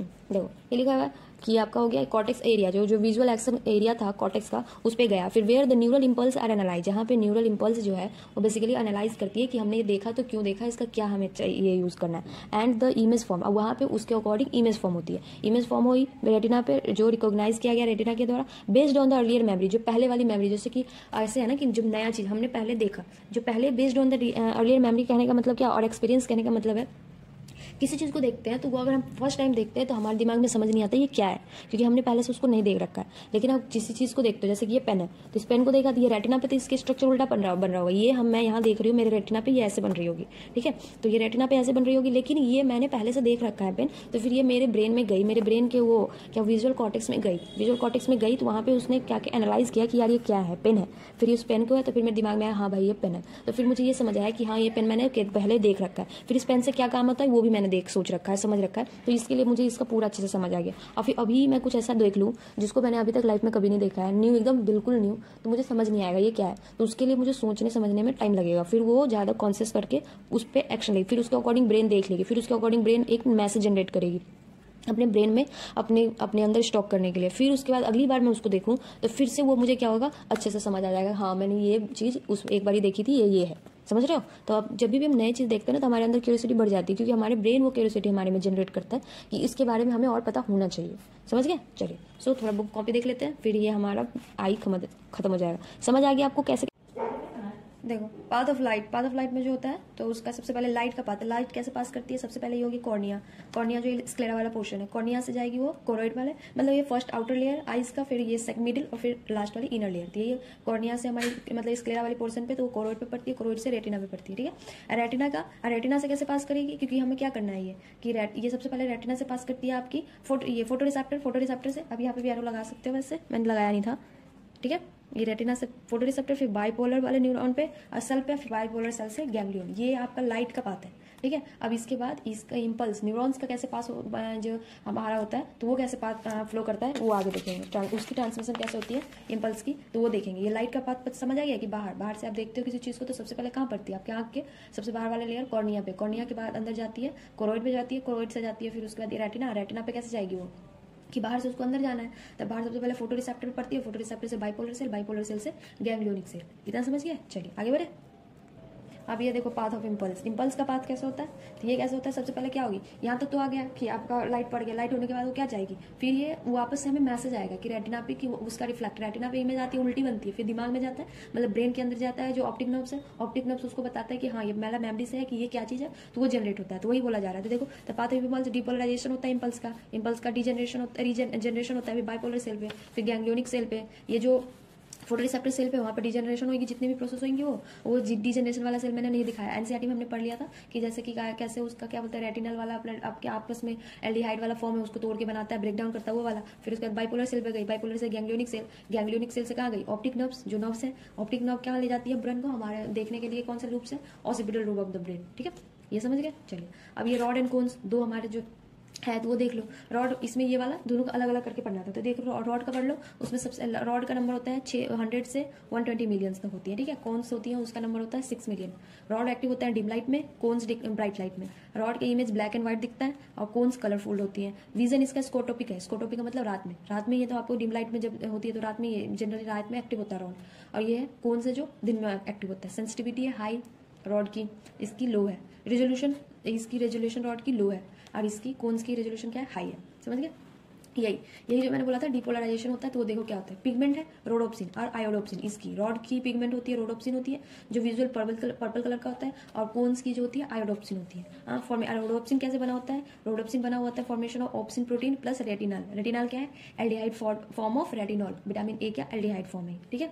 तो ये दोनों ऑप्सिन और रेटिनॉल, और ये है कोन्स, तो एक मिनट कोन्स वाला भी देख लो, पेज पलट रहा है, देखो कोन्स का फॉर्मेशन है, ये 3 ऑप्सिन प्रोटीन और रेटिनाल यही बनाती है, और उसमें रोडोप्सिन ही थी, यहाँ पे 3 ऑप्सिन प्रोटीन है। और ये है, ये 3 तरीके का ऑप्सिन प्रोटीन होता है, एक यूरोथ्रोप्सिन होती है, साइनोप्सिन होती है, क्लोरोप्सिन होती है। यूरोथ्रो मतलब यूरो का मतलब पता ही आपको, यूरोथ्रो मतलब क्या होता है हमारा रेड ब्लड सेल, तो ये है रेड का, साइनो का ब्लू कलर का होता है, और क्लोरो ग्रीन कलर का होता है, तो इससे भी याद कर सकते हैं, तीनों एक्टिवेट सनलाइट में होता है, ठीक है। अब मैकेनिज्म ऑफ विजन का मैकेनिज्म हमें देखने का क्या है, बाइनोकुलर विजन है, मतलब दो आंख से देखते हैं ना, तो बाइनोकुलर विजन हुआ। स्कोटोपिक विजन डिम लाइट में जब विजन होती है, तो समझ गए। सो दैट्स ऑल फॉर हमारे आइज के लिए हो गया। अब हमें पढ़ना है लास्ट एनसीईआरटी का ईयर, फिर ईयर पढ़ लेंगे तो ये चैप्टर हमारी कंप्लीट हो जाएगी। चलिए सो अब हम ईयर पढ़ते हैं। चलो तो अब ईयर पढ़ना है, ठीक है। देखो ईयर क्या है, the years perform 2 sensory function, मतलब जो हमारा ईयर होता है वो 2 तरीके का फंक्शन करता है। एक तो हियरिंग, एक तो सुनने का काम करता है, दूसरा मेंटेनेंस ऑफ बॉडी बैलेंस, हमारी बॉडी की जो बैलेंसिंग होती है वो भी हमारा क्या करता है, ईयर की वजह से ही होती है। ईयर हमारा बैलेंस में हेल्प करता है। एनाटोमिकली जैसे हम देखते हैं बाहर से, the year can divided into 3 part, मतलब ईयर को अगर आप एनाटोमिकली देखते हो तो 3 पार्ट में उसका डिवाइड है, मतलब उसका 3 सेक्शन में बांटा हुआ है, आउटर ईयर, मिडिल ईयर और इनर ईयर, ठीक है। देखो सबसे पहले the outer ear consist, outer ear में क्या होता है, बाहर वाला जो आपको पिन्ना जो होता है, एक एक्सटर्नल ऑडिटरी मीटर्स, एक पिन्ना होगी, पिन्ना के बाद यहाँ पे देखो, यहाँ पे दिख रहा है ये पिन्ना है हमारा, पिन्ना के बाद ये एक्सटर्नल ऑडिटरी मीटर्स कनाल है ये, फिर इसके बाद ये हमारे मिडिल ईयर में आ जाता है, तो वही है यहाँ पे 2, ये आउटर ईयर में आएगा पिन्ना और एक्सटर्नल ऑडिटरी कनाल, ठीक है। पिन्ना कलेक्ट, वो क्या करता है, पिन्ना कलेक्ट करता है the vibration in the air, ठीक है, जो हमारे एयर में जो वाइब्रेशन होती है उसको पिन्ना कलेक्ट करता है, विच प्रोड्यूस साउंड, जिसकी वजह से साउंड प्रोड्यूस होती है। The external auditory meters lead inward and extend up to the tympanic membrane, the eardrum। बोला जा रहा है कि आपका एक्सटर्नल ऑडिटरी कनाल है वो टिम्पैनिक मेम्ब्रेन तक जाता है। टिम्पैनिक मेम्ब्रेन क्या है, ईयर ड्रम है, ये ड्रम ढोल जैसा होता है जिसपे आपका क्या कहते हैं, आपका जितना भी ईयर का जो ग्लैंड्स वगैरह, जो इसमें भी एक ग्लैंड्स होती है वैक्स वाली, जो मिडिल वाले में होती है, सब में नहीं होती, मिडिल वाले में होती है, ठीक है। और उसके बाद यहाँ पे जितने भी आपका ऑसिकल्स होते हैं तो वो यहाँ पे एक तरीके से मतलब वहाँ पे एक ड्रम जैसा बना होता है, उसी पे बीट करती है। देखो यहाँ पे दिख नहीं रहा होगा छोटा सा, ये छोटी सी पोर्शन जो मैलस वाली है वो ड्रम के जैसे इस पे बीट करती है, जिसकी वजह से आपको आवाज सुनाई देती है, मतलब बेसिकली उसके बजने से वाइब्रेशन, हवा गई कान से, पिन्ना से आपके अंदर गई, और उसके बाद ऑडिटरी कनाल से अंदर गई, पास है वो चैम्बर, मतलब वो जैसे नाला जैसे पाइप जैसा है, पाइप जाने के बाद यहाँ पे एक ड्रम जैसा टिम्पैनिक मेम्ब्रेन है, उस पे वहां पे जब जाती है तो वाइब्रेट करती है, तो उसकी वजह से मैलस वहां पे हिट करता है। मैलस इनकस स्टेपिस, तीनों हमारे क्या होते हैं, ऑसिकल्स होते हैं, ईयर ऑसिकल्स, ये तीनों ईयर ऑसिकल्स होते हैं। तो वो क्या करता है, आपस में वाइब्रेट करता है, तो एक दूसरे से ऐसे बने हुए रहते हैं ना कि क्या बोलते हैं ना, जैसे कि एक को बने हुए एक पे करो तो दूसरा अपने आप एक दूसरे के साथ हिट करने लगता है, जिसकी वजह से हिट करने की वजह से ये क्या करते हैं, वहां पे साउंड जनरेट हो जाता है, ठीक है। वही जो अभी जैसे ये नहीं चल रहा है क्या ट्रेन, जैसे कि एक जो गेम होता है कि अगर आप बहुत सारे सीक्वेंस में लगा दो, हाँ, और वो सीक्वेंस में लगाने के बाद जो आती है ना स्क्वायर या रेक्टेंगल जैसे, मतलब ब्रिक्स जैसे, उसको सीक्वेंस में लगा दो, एक को हाथ से ऐसे मारो तो सारे लाइन से गिरने लगते हैं, क्योंकि एक दूसरे पर डिपेंडेंट होता है, ऐसा ही होता है ये। इस पे टिम्पैनिक मेम्ब्रेन पे हिट करी साउंड, जिसकी वजह से ये हिट, इसमें वाइब्रेशन जाती है, इसमें जाती है, तो आपस में हिट करने लगता है, और उसकी वजह से इस पे साउंड जनरेट हो जाता है। समझ गया, हो गया। There is a very fine hair and wax secreting glands in the skin of the pinna, बोला जा रहा है, एंड द मीटर्स, बोला जा रहा है कि जो पिन्ना में होती है वो हमारी बहुत पतली सी, मतलब हमारे कान के अंदर भी छोटे छोटे बहुत सारे छोटे छोटे हेयर्स होते हैं, और उसके बाद वैक्स सिक्रीटिंग ग्लैंड्स भी होती है, तभी तो हमारे कान में, मतलब आपका ये नोज, ईयर्स, ये सब हमारी इसलिए इसमें वैक्स होती है ना, कि आपका वो क्यों ड्राई ना हो जाए, बिकॉज ड्राई हो जाएगा तो अचानक से किसी भी चीज को हिट करोगे तो उस पर वो वाइब्रेशन की वजह से फटने के चांसेस होते हैं। ये उसको लुब्रिकेशन के लिए, कि पास करने के लिए, लुब्रिकेट करने के लिए उसको थोड़ा वैक्सी करके ग्लैंड्स जनरेट, मतलब बॉडी के अंदर होती है, जैसे हमारे नोज में भी ग्लैंड्स होती हैं, वैसे ही ईयर्स में भी ग्लैंड होती है। ईयर भी आपका कभी भी कंप्लीटली ड्राई नहीं होता, और कुछ हेयर्स भी होते हैं, हेयर सेल्स इसलिए होते हैं कि अगर से बाहर से आपका जितना भी, ये सब क्या है, एंटी बैक्टीरियल है, कि बाहर वाले जितने भी बैक्टीरिया उसको प्रोटेक्ट करने को, उसको छानने का काम करता है बेसिकली। तो ये इसीलिए यहाँ पे हेयर्स होते हैं और वैक्स होती है, वैक्स ग्लैंड्स होती हैं। The tympanic membrane is composed of connecting tissues covered with skin outside and with mucous membrane inside। देखो वही लिखा हुआ है, tympanic membrane है वो बना होता है किस चीज का, कनेक्टिव टिश्यूज का, कनेक्टिव टिश्यू का बना होता है, जो बाहर से, मतलब बाहर मीन्स इस वाले लाइन से बोला जा रहा है, आउटवर्ड के साइड से बोला जा रहा है, तो आउटवर्ड के साइड से ये स्किन होता है, ये वाली आपको tympanic membrane की ये स्किन दिखेंगी, और विथ उसके इनसाइड से देखोगे तो म्यूकस दिखेगा, जो म्यूकस से फ्लूइड, मतलब फ्लूइड बनी रहती है, जमी रहती है, ऐसी रहती है कि ये लेयर हुई और यहाँ से ये पिन्ना हुई हमारी, इधर से आपको स्किन दिखेगी और इस साइड से फ्लूइडी सा दिखेगा। समझ गया। The middle air contain 3 ossicles, देखो लिखा हुआ है मिडिल एयर, जो हमारा यहाँ तक आ गया, उसके बाद मिडिल एयर में क्या था, 3 ऑसिकल्स होते हैं। ये वाली जो लेयर आपको दिख रही है मिडिल एयर है, हाँ, तो ये इसमें 3 लेयर्स होते हैं, 3 ऑसिकल्स होते हैं, 3 मतलब ये पेयर्स में होते हैं, बिकॉज हमारे पास ईयर भी तो पेयर्स में है ना। एक मैलस है, इनकस, स्टेपिस, ठीक है। मैलस होता है जो हैमर शेप का होता है, हथौड़े जैसा होता है, जो आपको टिम्पैनिक मेम्ब्रेन पे बीट करता है, ठीक है। और उसके बाद इनकस होता है एक एनविल शेप का ग्रूव जैसा, और एक स्टेप्स होते हैं स्टीरप जैसा शेप का होता है। ये तीनों आपस में एक दूसरे से स्लाइटली मतलब अटैच्ड नहीं होते हैं, लेकिन एक तरीके से बैलेंस्ड में ऐसा रहता है कि एक पे हिट करेगी तो दूसरा अपने आप एक दूसरे के कॉन्टैक्ट में आ जाएगा। लिखा भी हुआ है which are attach to one another in a thin line fashion. बोला जा रहा है कि बहुत ज्यादा ऐसे मतलब एक दूसरे से टाइटली अटैच नहीं होते, एक दूसरे से एक बैलेंस सीट पे अटैच होंगे कि जहाँ पे मतलब एक दूसरे पे हिट करेगी तो एक दूसरे को बैलेंस वे में हिट करेगा। The malleus attach to the tympanic membrane. Malleus जो होती है हमारी वो सबसे स्टार्टिंग में वो टिम्पैनिक मेम्ब्रेन से अटैच होती है। Stapes attach to the oval window. अब देखो मैलस है, ये ओवल विंडो है, ये वाली पोर्शन जो आपको, तो ओवल विंडो से अटैच्ड कौन होती है, वो होती है स्टेपिस। बीच में इनकस होता है, तो स्टेपिस होती है जो ओवल विंडो से अटैच होती है, मैलस होती है जो आपको टिम्पैनिक मेम्ब्रेन से अटैच्ड होता है। समझ गया? The ear ossicles increase the efficiency of transmission of sound wave to the inner ear. अब ये ईयर ऑसिकल्स क्या करता है, वो साउंड को मतलब जितना अच्छे से यहाँ तक पहुंचा था साउंड, उसको और ज्यादा हाई इफिशियंसी से और अच्छे से क्लियर से आपको सुनाई दे, तो उसके वजह से इसकी इफिशियंसी मतलब ये हमारे कान में ऑसिकल्स पाए जाते हैं, वो इफिशियंसी को इंक्रीज करने का काम करता है बेसिकली, ठीक है। हाँ, एक होता है देखो एन स्टीशन ट्यूब। स्टीशन ट्यूब होती है, कनेक्ट करता है मिडिल ईयर कैविटी को विथ फेरिंग्स। यही है, देखो एक यहाँ पे लिखा हुआ है, एक मिनट देखो क्या लिखा हुआ है, यूस्टेशन ट्यूब है जो आपका होता है, यूस्टेशन ट्यूब कनेक्ट करती है हमारी मिडिल ईयर को, कैविटी को विथ फेरिंग्स। कभी आपने ऑब्जर्व इमेजिन किया होगा या फिर आपने कभी फील किया होगा कि जैसे आप कान में दवा डालते हो तो आपको मुंह में उसके स्मेल आता है, उसका टेस्ट आता है मुंह में, है ना। ये नोज का भी होता है, नाक में भी दवा डालो तो आपको मुंह में आता है, कान में भी दवा डालो तो उसका टेस्ट आपको मुंह में आता है।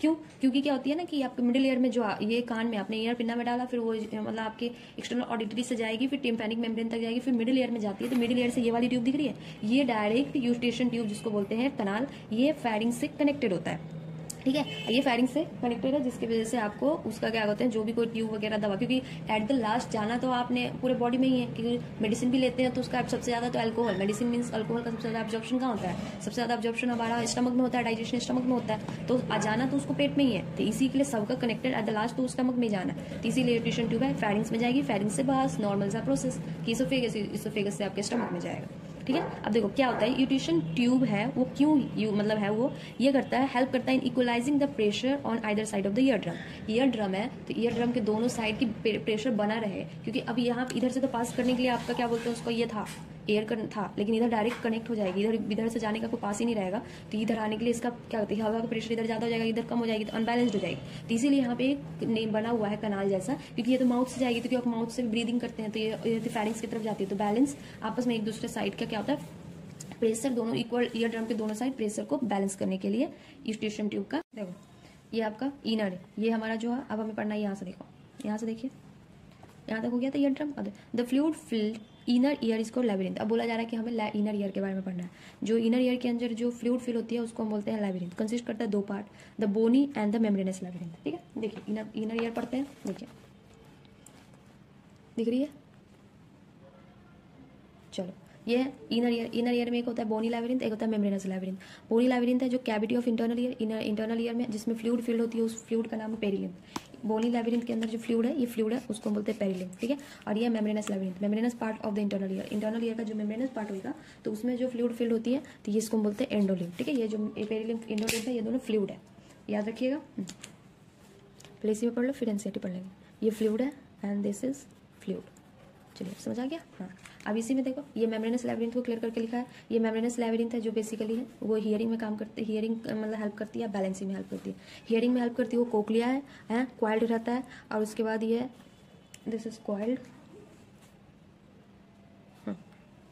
ये क्वाइल्ड रहता है। एंड बैलेंसिंग में जो है वेस्टिबुलर एपेरेटस, जो वेस्टिबुलर एपेरेटस मैं आगे आपको अभी दिखाऊंगी, ठीक है। कोक्लिया जो है आपका ये क्वाइल्ड होता है, ये आपका हियरिंग के लिए हेल्प कराता है, और वेस्टिबुलर एपेरेटस बैलेंसिंग बॉडी, क्योंकि हमने ईयर का 2 काम देखा है ना, एक तो सुनने का काम है, दूसरा आपका क्या था, balancing of the body. Cochlea जो ऑर्गन ऑफ कोटा है वो 600 से 2400 हेयर सेल्स उसमें प्रेजेंट होता है, स्टीरियोसेल। अब ये फिगर दिया हुआ है एनसीईआरटी में, उसमें भी देखिएगा, और ये 3 से 4 रॉज में होती है, ठीक है, समझ गए। चलिए अब एनसीईआरटी देख लेते हैं। देखिए सो ये दिख रहा है the fluid filled inner air जो लैबिरिंथ कंसिस्ट करता है दो पार्ट, एक तो बोनी एंड मेम्ब्रेनस लैबिरिंथ जो हमने पढ़ लिया। Bony labyrinth is a series of channel, bony labyrinth channel की सीरीज होती है। Inside this channel lies the membranous labyrinth. बोला जा रहा है देखो एक तो ऊपर वाली लेयर होंगी वो बोनी लैबिरिंथ होंगी, ओके, एंड उसके अंदर बहुत सारे चैनल्स होते हैं तो वो उसके इनसाइड में मेम्ब्रेनस लैबिरिंथ होती है, ठीक है, which is surrounded by a fluid called perilabyrinth. वो बोला जा रहा है कि वो सराउंडेड होती है पेरिलिम्फ से। पेरिलिम्फ मीन्स होता है, अगर आप ऐसे भी सोच सकते हो कि मेम्ब्रेनस लैबिरिंथ का जो होगा ना, हाँ, जो बोनी लैबिरिंथ की जो फ्लूइड होगी जो मैंने बताया उसको हम बोलते हैं पेरिलिम्फ, एंड मेम्ब्रेनस लैबिरिंथ की जो फ्लूइड होगी वो एंडोलिम्फ होता है, ठीक है। And the coiled portion of the labyrinth is called cochlea. जो कॉक्लिया क्या होता है वो कॉइल्ड लैबिरिंथ की जो कॉइल्ड पोर्शन होती है, ठीक है। मेम्ब्रेन कंसिस्टिंग कॉक्लिया, जो कॉक्लिया जो जिसके अंदर होती है, जिस कॉक्लिया के अंदर जो मेम्ब्रेन होती है, मतलब कॉक्लिया को जो कवर करता है मेम्ब्रेन, वो द रेजनर एंड बेसिलर, वो इसमें उसको दो भाग में, मतलब पेरिलिम्फ को दो भाग में बांट देता है। बोनी लैबिरिंथ के मतलब बोनी लैबिरिंथ जो है ना, मतलब बेसिकली कॉक्लिया को जो कवर किया हुआ है पहले वाला ऊपर वाला बोनी लैबिरिंथ है, वो बोनी लैबिरिंथ के जो फ्लूइड है उसको वो दो भाग में बांट देता है, एक तो बेसिलर में और दूसरा रीजनर में, इनटू एन अपर। अब उसके बाद उसके बीच में कौन सा आ जाता है, जो अपर वाला हो जाएगा, जो अपर वाला बेसिलर है तो वो बना देगा क्या, अपर स्केला वेस्टिबुलाई, और लोअर वाला बना देगा स्केला टिम्फैनी। यहाँ तक समझ आ गई। देखो नॉर्मल एक कॉक्लिया हो गई, मैं अब नॉर्मल लैंग्वेज में समझा देती हूँ। एक नॉर्मल कॉक्लिया हो गई, बनी तो मेम्ब्रेन की है। कॉक्लिया के ऊपर वाली मेम्ब्रेन जो है बोनी लैबिरिंथ है। बोनी लैबिरिंथ का क्या हुआ कि उसने डिवाइड कर दी, बोनी लैबिरिंथ को डिवाइड कर दिया अपने आप को दो मतलब डिवाइड कर दिया दो मतलब बोन्स में, दो तरीके के, दो लेयर में। एक लेयर में डिवाइड कर दिया पार्टीशन में, पार्टीशन याद कर लो बेसिकली, हाँ पार्टीशन में जो ऊपर वाली हो गई तो ऊपर वाली को तो आप बोल दो कि क्या हो गया, रीजनर।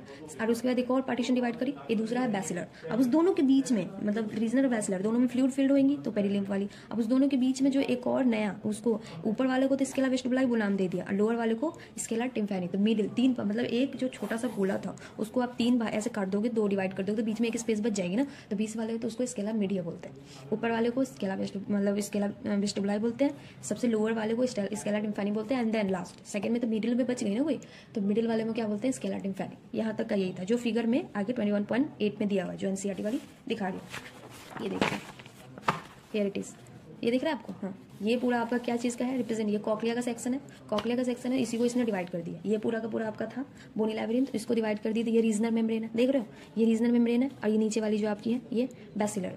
तो ये रीजनल मेम्ब्रेन है, तो इसमें कौन, इसको बोल नेम दे दिया स्केला वेस्टिबुलाई। जो चैम्बर है ये चैम्बर स्केला वेस्टिबुलाई, और नीचे लास्ट जो नीचे वाले चैम्बर लोअर चैम्बर उसको Scala टिम्फैनी।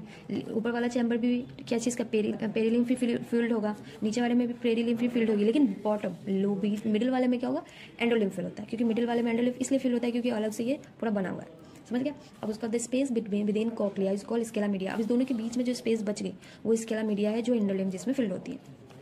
At the base of the cochlea, cochlea के बेस पे ये देखिए, दिस इज कॉक्लिया ना, ये कॉक्लिया का हो गया, ये base of the cochlea, the Scala vestibuli and, जहाँ पे स्केला वेस्टिबुलाई आपका एंड हो रहा है, ये स्केला वेस्टिबुलाई यहाँ पे एंड हो रही है ना, तो एंड होता है एट द ओवल विंडो, जहाँ पे oval window, while the scala tympani terminate at the round window which open in the middle ear. अब ये क्या होता है, जहाँ पे वेस्टिबुलाई स्केला वेस्टिबुलाई आपका कम बंद हुआ और स्केला टिम्फैनी बनने का स्टार्टिंग हुआ, तो वहाँ पे क्या हो जाता है, हेयर लाइक सेल स्ट्रक्चर हो जाती है, जो मिडिल ईयर का पोर्शन होता है। यहाँ तक आपको समझ आ गई। चलिए अब देखो क्या, ये सारा समझ आ गया। स्केला वेस्टिबुलाई है, पेरिलिम्फ इसमें फील्ड है, ये रीजनल मेम्ब्रेन हो गई, स्केला मीडिया है, ये ऑर्गन ऑफ कोटाई हो गई, बेसिलर मेम्ब्रेन है, स्केला टिम्फैनी, टेक्टोरल मेम्ब्रेन, समझ आ गया। अब देखो organ of Corti is a structure located on the basilar membrane. Organ of Corti क्या है, ये स्ट्रक्चर है, एक minute, organ of Corti is a structure located on the basilar membrane which contain hair cell that act as a auditory receptor. बोला जा रहा है ये ऑर्गन ऑफ कोटाई जो है, ये वाला देख रहे हो, हाँ ऑर्गन ऑफ कोटाई है ये, हाँ इसमें क्या करते हैं, ये लोकेटेड होता है बेसिलर मेम्ब्रेन पे लोकेटेड है ये बेसिलर मेम्ब्रेन पे लोकेटेड है, और इसमें हेयर सेल्स होते हैं जो ऑडिटरी रिसेप्टर है, जो जितने भी आपके मैसेजेस आते हैं कान से रिलेटेड वो सारे ये हेयर सेल्स क्या होते हैं, इसको एक्सेप्ट करेगा। और hair cell are present in row on the internal side of the organ of Corti, organ of Corti के इंटरनल साइड में प्रेजेंट होता है। The basal end of the hair cell in this close contact with the afferent nerve fibre. ये बोला जा रहा है कि जो आपका जो बसल सेल है, बसल एंड है जो हेयर सेल्स का, वो close contact afferent nerve fibre के क्लोज कॉन्टैक्ट में होते हैं, क्योंकि सारा एट द लास्ट हमें नर्व फाइबर तक ही पहुंचाना है मैसेजेस को। A large number of process called stereo cell are projected from the apical part of each hair cell. बोला जा रहा है एक large number of hair cell, मतलब स्टीरियो सेल का मतलब होता है जो बेस जिसकी अटैच्ड होती है। एक होती है स्टीरियो सेल, मतलब होगी स्टीरियो का मतलब होता है पोजीशन, मतलब स्टीरियो का मतलब रुका मतलब स्टैचू वाला होता है जो ना, हाँ तो स्टैचू वाला है जो आपको वो एक जगह से ऐसे जैसे घास नहीं होती है, एक जगह रूटेड होती है, यहाँ पर रूटेड है और थोड़ा सा हिलता रहेगा, तो वैसा वाला होगा, ठीक है। स्टीरियो मतलब वो कांस्टेंट रोटेशन नहीं करेगी, मूव नहीं करेगी, हाँ मूव नहीं करेगी, रुकी हुई रहती है, तो स्टीरियो सेल है। And above the row of the hair cell is a thin elastic membrane called tectorial membrane. इसके ऊपर देख रहे हो यहाँ इस मतलब हेयर सेल के ऊपर एक मेम्ब्रेन होती है, उस मेम्ब्रेन को एक थीन इलास्टिक मेम्ब्रेन होती है, उसको हम बोलते हैं टेक्टोरियल मेम्ब्रेन। समझ गए? हाँ, ये यहाँ तक समझ आ गया कि आपको टेक्टोरियल मेम्ब्रेन का सारा फंक्शन यहाँ तक कि एक हेयर नॉर्मली एक ऑर्गेन ऑफ कॉटाई है, ये ऑर्गेन ऑफ कॉटाई है, उसके ऊपर क्या एक स्ट्रक्चर है बेसिलर मेम्ब्रेन के ऊपर, जिसमें हेयर सेल्स होते हैं। जो हेयर सेल्स का काम क्या होता है? ऑडिटरी रिसेप्टर, मतलब वो जितने भी सुनने के लिए जो मैसेजेस गया उसको रिसेप्ट करता है, मतलब उसके बाद रिसेप्ट करने के बाद क्या करता है, ये हमारा जो नर्व है एफ्रेन नर्व फाइबर के पास पहुंचाता है, एफ्रेन नर्व फाइबर से वो ब्रेन के पास पहुंचाता है, ब्रेन में जो सुनने के लिए जो नर्व्स है उस नर्व के पास पहुंचाएगा, फिर फंक्शन करेगा कि हाँ ये क्या चीज बोल रहा है नहीं बोल रहा है, सेंस होगी, इसका काम है। और फिर उसके बाद इसको भी कवर ऊपर से किया हुआ है, तो उसको एक थीन इलास्टिक मेम्ब्रेन कवर किया, उसको हम टेक्टोरियल मेम्ब्रेन बोलते हैं। अब हो गई यहाँ तक। अब उसके बाद इनर ईयर ऑल्सो कंटेन, ये तो हमारी हियरिंग की बात हो गई। अब हमने बोला कि एक बैलेंसिंग वाली बात भी होती है, तो इनर ईयर जो हमारा ऑल्सो कंटेन करता है कॉम्प्लेक्स सिस्टम, उसको हम बोलते हैं वेस्टिबुलर एपेरेटस, जिसको क्या बोलते हैं? वेस्टिबुलर एपेरेटस बोलते हैं। लोकेटेड अबव द कोक्लिया, ये कोक्लिया के ऊपर होता है, जैसे कि यहाँ देखिए, देखो सी, ये हमारी कॉक्लिया वाली पोर्शन थी, ये कॉक्लिया वाले पोर्शन के ऊपर ऐसे ऐसे आपको दिख रही है, दिस इज वेस्टिबुलर एपेरेटस, यही हमारी वेस्टिबुलर एपेरेटस है। ठीक है, ये बैलेंसिंग में हेल्प कराएगी। कॉक्लिया है, कॉक्लिया के ऊपर ऐसे तीन बनी रहती है, तो वो हमारी होती है वेस्टिबुलर एपेरेटस। ठीक है, चलिए, तो यही वेस्टिबुलर एपेरेटस हमारी। Vestibular apparatus composed of 3 semicircular canal, 3 semicircular canal होती है, इसमें 3 ऐसे बनी होती है ना, जैसे कि एम लिख दो, नॉट एम, 3 उल्टा यू लिख दो, तो वो सेमी सर्कुलर समझ गया ना, semi circular 3 semicircular canal होती है। ओ भाई बच्चे, 3 सेमी सर्कुलर कनाल होती है। एंड एक ऑटोलिथ होता है macula of the sensory part of saccule utricle, नाम है इसका। देखिए मैंने इसको बनाया हुआ है, आई होप आपको दिखेगी। वेट सी, ये देखो, ये वेस्टिबुलर एपेरेटस है, 3 सेमी सर्कुलर कनाल है, XYZ फैशन में रहता है, मतलब ये एक दूसरे के राइट एंगल पे रहते हैं एक दूसरे के। ठीक है, एक मिनट, चलिए समझ गए, ये तीनों एक दूसरे के राइट एंगल में ऐसे रहेंगे, समझ दिख रहा है आपको? I hope this is visible for you. हाँ, ये दिख रहा है, ऐसे राइट एंगल में रहते हैं एक दूसरे के, एक दूसरे को आपस में, एक दूसरे का फेस एक दूसरे की तरफ रहता है। हाँ, ये हो गई, एक 3 सेमी सर्कुलर कनाल, दूसरा ऑटोलिथ ऑर्गन। 3 सेमी सर्कुलर कनाल है, इसमें एक तीसरा एम्पुला है जो क्रिस्टा सेंसरी पार्ट होती है, ये जिसमें एक होती है एम्पुला जो क्रिस्टा है, दूसरा ये 2 होती है ऑटोलिथ ऑर्गन होती है जो यूट्रिकल एंड सेक्यूल जिसको बोलती है सेंसरी पार्ट। ठीक है, जिसमें क्रिस्टा मैक्यूला कंटेन करता है ऑटोलिथ मेम्ब्रेन, यही वाला बनाया हुआ है, मैंने कोशिश किया बनाने का। देखो, एक ये है, दूसरा ये है, एक इसके पीछे है, देख रहा है आपको, एक पीछे है, ऐसे ही रहता है एक दूसरे को फेसियल एक मतलब एक्सप्रेशन, 3 बंदे को सामने ऐसे खड़ा कर दो कि आपस में तीनों एक दूसरे का शकल देख पाए, वैसा ही है ये, समझ गए? चलो, तो यही बोला जा रहा है। each semicircular canal lie on a different plane at right angle to each other, वही बोला कि एक दूसरे से राइट एंगल में है, कि एक दूसरे को शकल अपने आप दिख जाएगा। the membranous canal are suspended in the perilimb of the bony canal, ये मेम्ब्रेनस वही है जो मेम्ब्रेनस कनाल है, जिस ये पेरिलिम्ब ऑफ द बोनी कनाल जो होती है ना, उसके एंडोलिम्ब मतलब बोनी कनाल के पेरिलिम्ब फ्लूइड के अंदर ये मेम्ब्रेनस कनाल क्या होता है, घुसी हुई रहती है। The base of the kanal is Solan, अब कनाल का जो बेस है वो सोलन होता है, जिसकी वजह से हम उसको क्या बोलते हैं, एम्पुला बोलते हैं। ठीक है, उसके बाद which contain projecting ridge called crista ampullaris, जो कंटेन करता है एक प्रोजेक्टिंग रिज जिसको हम क्रिस्टा एम्पुलारिस बोलते हैं। वैसे इसका कनाल का बेस क्या होता है, मोटा होता है, खुला हुआ रहता है, जिसकी वजह से हम उसके मतलब उसको क्रिस्टा एम्पुलारिस बोलते हैं, जिसके अंदर हेयर सेल्स होते हैं। सेक्यूल्स एंड यूट्रिकल्स कंटेन करता है एक प्रोजेक्शन, उसको हम मैक्यूला बोलते हैं। ठीक है, वो जो बेस हो गई एम्पुला हो गई, एम्पुला के बेस में खुला हुआ रहता है, उसके लिए हम उसको बोलते हैं क्रिस्टा एम्पुलारिस, जिसके अंदर हेयर सेल्स होते हैं। एंड सेक्यूल से यूट्रिकल कंटेन करता है projection of the ridge called macula. तो बहुत बच्चे हल्ला कर रहे हैं बाहर, थोड़ा देर है बस रुक जाओ। And the crista and the ampulla are the specific receptor of the vestibular apparatus. Crista और एम्पुला क्या है, ये स्पेसिफिक रिसेप्टर है इसके अंदर, जो वेस्टिबुलर एपेरेटस के रिस्पॉन्स, जो बेसिकली मेंटेनेंस के लिए, बॉडी की मेंटेनेंस के लिए, बैलेंसिंग के लिए, पोस्चर के लिए जो रिस्पॉन्सिबल है वो क्रिस्टा एंड मैक्यूला में ही होता है। समझ गए? सो हो गई हमारी यहाँ तक। हाँ, अब हमें पढ़ना है बेसिक लास्ट फंक्शन हियरिंग का, फंक्शन ऑफ द हियरिंग। ठीक है, इससे पहले ये देख लो। चलिए देखिए, यही वाला था कि ये सेमी सर्कुलर कनाल हो गई हमारी, सेमी सर्कुलर कनाल है। चलो देखो, वेस्टिबुलर एपेरेटस जैसे हमने पढ़ा, तो इसका हमने पढ़ा कि 3 सेमी सर्कुलर कनाल होते हैं XYZ एक्सिस पे, जो दो एक दूसरे से, और एक ऑटोलिथ ऑर्गन, यूट्रिकल एंड सेक्यूल। ये समझ गए? ऑटोलिथ ये इसमें था, ये 3 एम्पुलरी जो क्रिस्टा बोलते हैं, ये ऑटोलिथ में यूट्रिकल एंड सेक्यूल। सेंसरी पार्ट, ये भी सेंसरी पार्ट है। ये वाली ऊपर वाली सेमी सर्कुलर कनाल है, 3 वाली। ये जो 3 है जो आपको बल्ज लाइक स्ट्रक्चर दिखाया था हमने, जो क्रिस्टा एम्पुलारिस, जो नीचे फुला हुआ स्ट्रक्चर होता है उसको एम्पुला बोलते हैं। सबसे पहले क्या है, इसमें इंडोलिम्फ फिल होती है, ये क्रिस्टा है, और उसके बाद ये दोनों आपको मैक्यूला है, ये कॉक्लिया है, ठीक है। और ये उसके बाद क्या है, सेमी सर्कुलर कनाल से मैसेज आएगी, फिर ये इसके बाद एम्पुला में, एम्पुला से आएगी यूट्रिकल, यूट्रिकल सेक्यूल, सेक्यूल से कॉक्लिया, जिसमें सेमी सर्कुलर कनाल है, एम्पुला, यूट्रिकल और सेक्यूल, ये तीनों वेस्टिबुलर apparatus है जो बैलेंसिंग में हेल्प करती है, और ये कॉक्लिया जो बेसिकली हमारे हियरिंग के लिए करती है। समझ गया। सो ये हो गया हमारा। अब हमारा लास्ट पार्ट है मैकेनिज्म ऑफ हियरिंग, वो पढ़ना है। ठीक है, सबसे पहले एनसीईआरटी पढ़ते हैं। देखो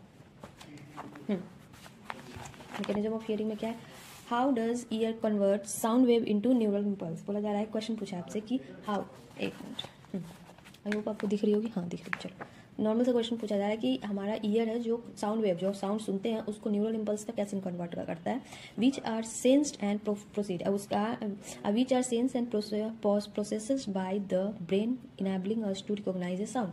वो नॉर्मल सा क्वेश्चन पूछा है। उसके बाद इसका पूरा फंक्शन लिखा हुआ है, external ear receive sound wave and direct them into the ear drum. External ear जो है, external ear means pinna, pinna हमारा रिसीव करता है साउंड वेव, साउंड वेव को वो रिसीव करी और उसको डायरेक्टली ईयर ड्रम तक पहुंचाता है। ईयर ड्रम मीन्स टिम्पैनम वाली पोर्शन, ठीक है।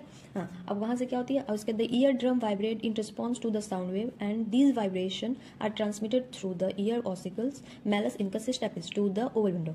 यही ईयर ड्रम है जो साउंड को वाइब्रेट कराती है, रिस्पॉन्ड कराती है, मतलब ये ड्रम वाइब्रेट होने लगता है उस साउंड के रिस्पेक्ट, मतलब सुनते ही। और उसके बाद ये वाइब्रेशन है जो ट्रांसमिट करता है इम्पल्स, ये ट्रांसमिट करती है impulse two year ossicle, year ossicle तक ये पहुंचता है, मैलस इनकस स्टेपिस, वो ओवल विंडो पे पहुंच जाती है। ओवल विंडो पाथ दिखा रहा है, और फिर ओवल विंडो से क्या होता है, यहाँ पे vibration are passes through the oval window on to the fluid of the cochlea. अब ओवल विंडो से कहा जाती है, कॉक्लिया के फ्लूइड में जाती है, and where they generate wave in the lymph. और जहाँ पे ये कॉक्लिया जितने भी पेरीलिम्फ है या इंडोलिम्फ है, उसमें क्या करता है, एक वाइब्रेशन है जो वेव जनरेट करता है, अप एंड डाउन वाली जो है ना, वो वेव जनरेट करती है, ठीक है, थ्रस्ट एंड क्रेस्ट वाली। और उसके the wave in the lymph induce a ripple in the basilar membrane. अब बोला जा रहा है जो वेव है हमारा ये लिम्फ में, वो रिपल लाइक स्ट्रक्चर मतलब इंड्यूस कराता है बेसिलर मेम्ब्रेन में, and this movement of the basilar membrane bend the hair. अब इसकी वजह से हमारा बेसिलर मेम्ब्रेन पे क्या है, के ऊपर हमारा ऑटोलिथ है, ऑटोलिथ के ऊपर हेयर सेल्स है, जो हेयर सेल्स क्या होगा, बेसिलर मेम्ब्रेन वहाँ पे हमारा लिम्फ है जो जनरेट करी, जितने भी लिम्फ है वो बेसिलर मेम्ब्रेन पे अटकी हुई हैं, वो हमारा यहाँ पे मूवमेंट होने की वजह से हेयर सेल मूव करने लगता है, क्योंकि बेसिलर मेम्ब्रेन पे ऑटोलिथ जो है लिम्फ मूव करी तो, एंड दिस अब प्रेसिंग देम। अब उसके बाद ये हेयर सेल मूव करेगी तो प्रेस करेगा against the tectorial membrane, tectorial membrane के ऊपर, ये टेक्टोरियल मेम्ब्रेन हो गई, ठीक है। देखिए हाँ, ये रख सकता है, ये आपकी मान लो कि ये आपकी हो गई नीचे वाली बेसिलर मेम्ब्रेन, जिसके ऊपर ये हेयर सेल ऐसे रखी हुई है, छोटी सी लेते हैं, देखिए सी, ये आपका हो गया नॉर्मल सा बेसिलर मेम्ब्रेन, जिसके ऊपर ये हेयर सेल लगी हुई है नीचे से, और ये ऐसे खड़ा है, ठीक है, इसके ऊपर टेक्टोरियल मेम्ब्रेन लग गई। फिर ये जो मूव करेगी, ये बेंड करेगी तो ये ऐसे ऐसे होगा ना, मूव करेगा, नीचे वाला फिक्स है, टेक्टोरियल मेम्ब्रेन मूव करेगा ऊपर का। तो ये ऊपर का जो मूवमेंट होता है आपका, टेक्टोरियल मूवमेंट मूव करता है एज ए रिजल्ट, जिसकी वजह से नर्व इंपल्स आर जनरेटेड, जिसकी वजह से नर्व इंपल्स जनरेट करती है in association with afferent neurons. और उसकी वजह से नर्व इंपल्स जनरेट करिए, एफरेंट न्यूरॉन्स को वहाँ से सिग्नल लेके जाएगी, फिर ब्रेन तक पहुंचाएगी। This impulse are transmitted by the afferent fibre via auditory nerves to the auditory cortex of the brain. और ये इंपल्स को जनरेट करके ले जाएगी ब्रेन तक, ब्रेन से फिर वहाँ पे मैसेज देगा, ब्रेन वही दोबारा एफरेंट और इफरेंट नर्व्स का काम हो जाएगा, where the impulse are analyse and sound is recognise. वहाँ पे इंपल्स एनालाइज करेगा, फिर हमारा वो प्रोसेस पुराने वाला ध्यान रहेगा कि हाँ किस चीज़ का साउंड है, उसके अकॉर्डिंग हमारा वापस हमें पता चल जाएगा। तो ऐसे ही साउंड जनरेट होता है, समझ गया। चलिए आई होप आपको समझ आ गई होगी। चलो उस मैकेनिज्म, यही मैकेनिज्म यहाँ पे मैंने वर्क किया हुआ है, देख लो, सी दिख रही है।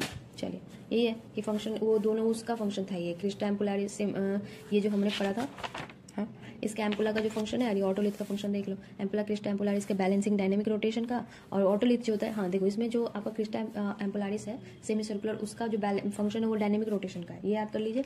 और ऑटोलिथ का यूट्रिकल एंड सेक्यूल का है जो स्टैटिक इक्विलिब्रियम, मीन्स ये वाली थोड़ी इंपॉर्टेंट है, ये लर्न कर लो, ये मैंने पीछे आपको दिखाया नहीं, उस वाले में ही लर्न करके लिख लीजिएगा। हाँ उसमें लिख लीजिएगा कि जब तीन होते हैं ना हमारा वेस्टिबुलर apparatus, तो पहली वाली जो है क्रिस्टा एम्पुलारिस है, तो वो वाली डायनेमिक जब चलते रहते हैं उस टाइम बैलेंसिंग में हेल्प कराती है, और ऑटोलिथ यूट्रिकल एंड सेक्यूल है जो मैक्यूला वाला बेसिकली, वो जब रुका हुआ था उस टाइम बैलेंसिंग कराती है, और लीनियर एक्सेलरेशन में बैलेंसिंग कराती है, ठीक है, समझ गया। मैकेनिज्म में देखो क्या होगा, एक मैंने चार्ट जैसे बना दिया है, कोशिश किया है, देखो एक्सटर्नल ईयर हुई हमारी, रिसीव करती है sound wave directly to them, ear drum पहुंचे। एक्सटर्नल ईयर है जो कान से बाहर से दुनिया से साउंड सुनी, जो भी सुना आपने अगड़म बगड़म जो भी, उसको वापस रिसीव करी ईयर ड्रम, जहाँ पे ये रिसीव करी साउंड। और उसके बाद क्या हो, ईयर ड्रम वाइब्रेट करती है वाइब्रेट होता है, ट्रांसमिट करता है through ear ossicles, year ossicle से ट्रांसमिट करके साउंड, ये सारा वाइब्रेट का मतलब साउंड के बारे में बताता है, वो ओवल विंडो में जाता है।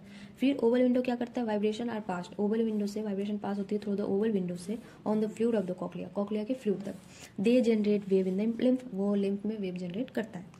अब इसके अभी वो वेव है इन द लिम्फ, लिम्फ में जो वेव है वो इंड्यूस करता है ripple in the basilar membrane, वही जो लिखा हुआ है एनसीईआरटी, उसको एज ए चार्ट मैंने बनाने की कोशिश की है।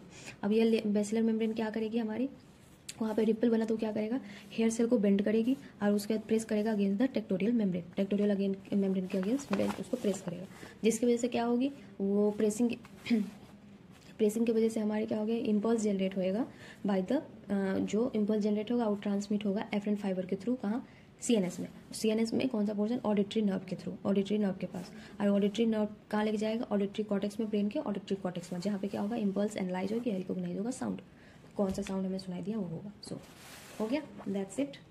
चलो बहुत मोटे मोटे अक्षरों में हो गया यहाँ तक, तो ये थैंक यू, चैप्टर हो गई फाइनली हमारी कंप्लीट। ठीक है, एनसीईआरटी को मैंने कोशिश की है जितना हो सकता है उतना करने का, पूरा हमने क्लियर कर दिया, समझ गए। तो चलो पढ़ते रहो कंसंट्रेट करके। अब इसके बाद वाला लेक्चर है, तो इसके बाद वाले लेक्चर हम क्या करेंगे, बोर्ड पे पढ़ने की कोशिश करेंगे। चलिए फिर, ठीक है। So that's all for today, thank you so much, please like share and subscribe my channel. Okay, bye.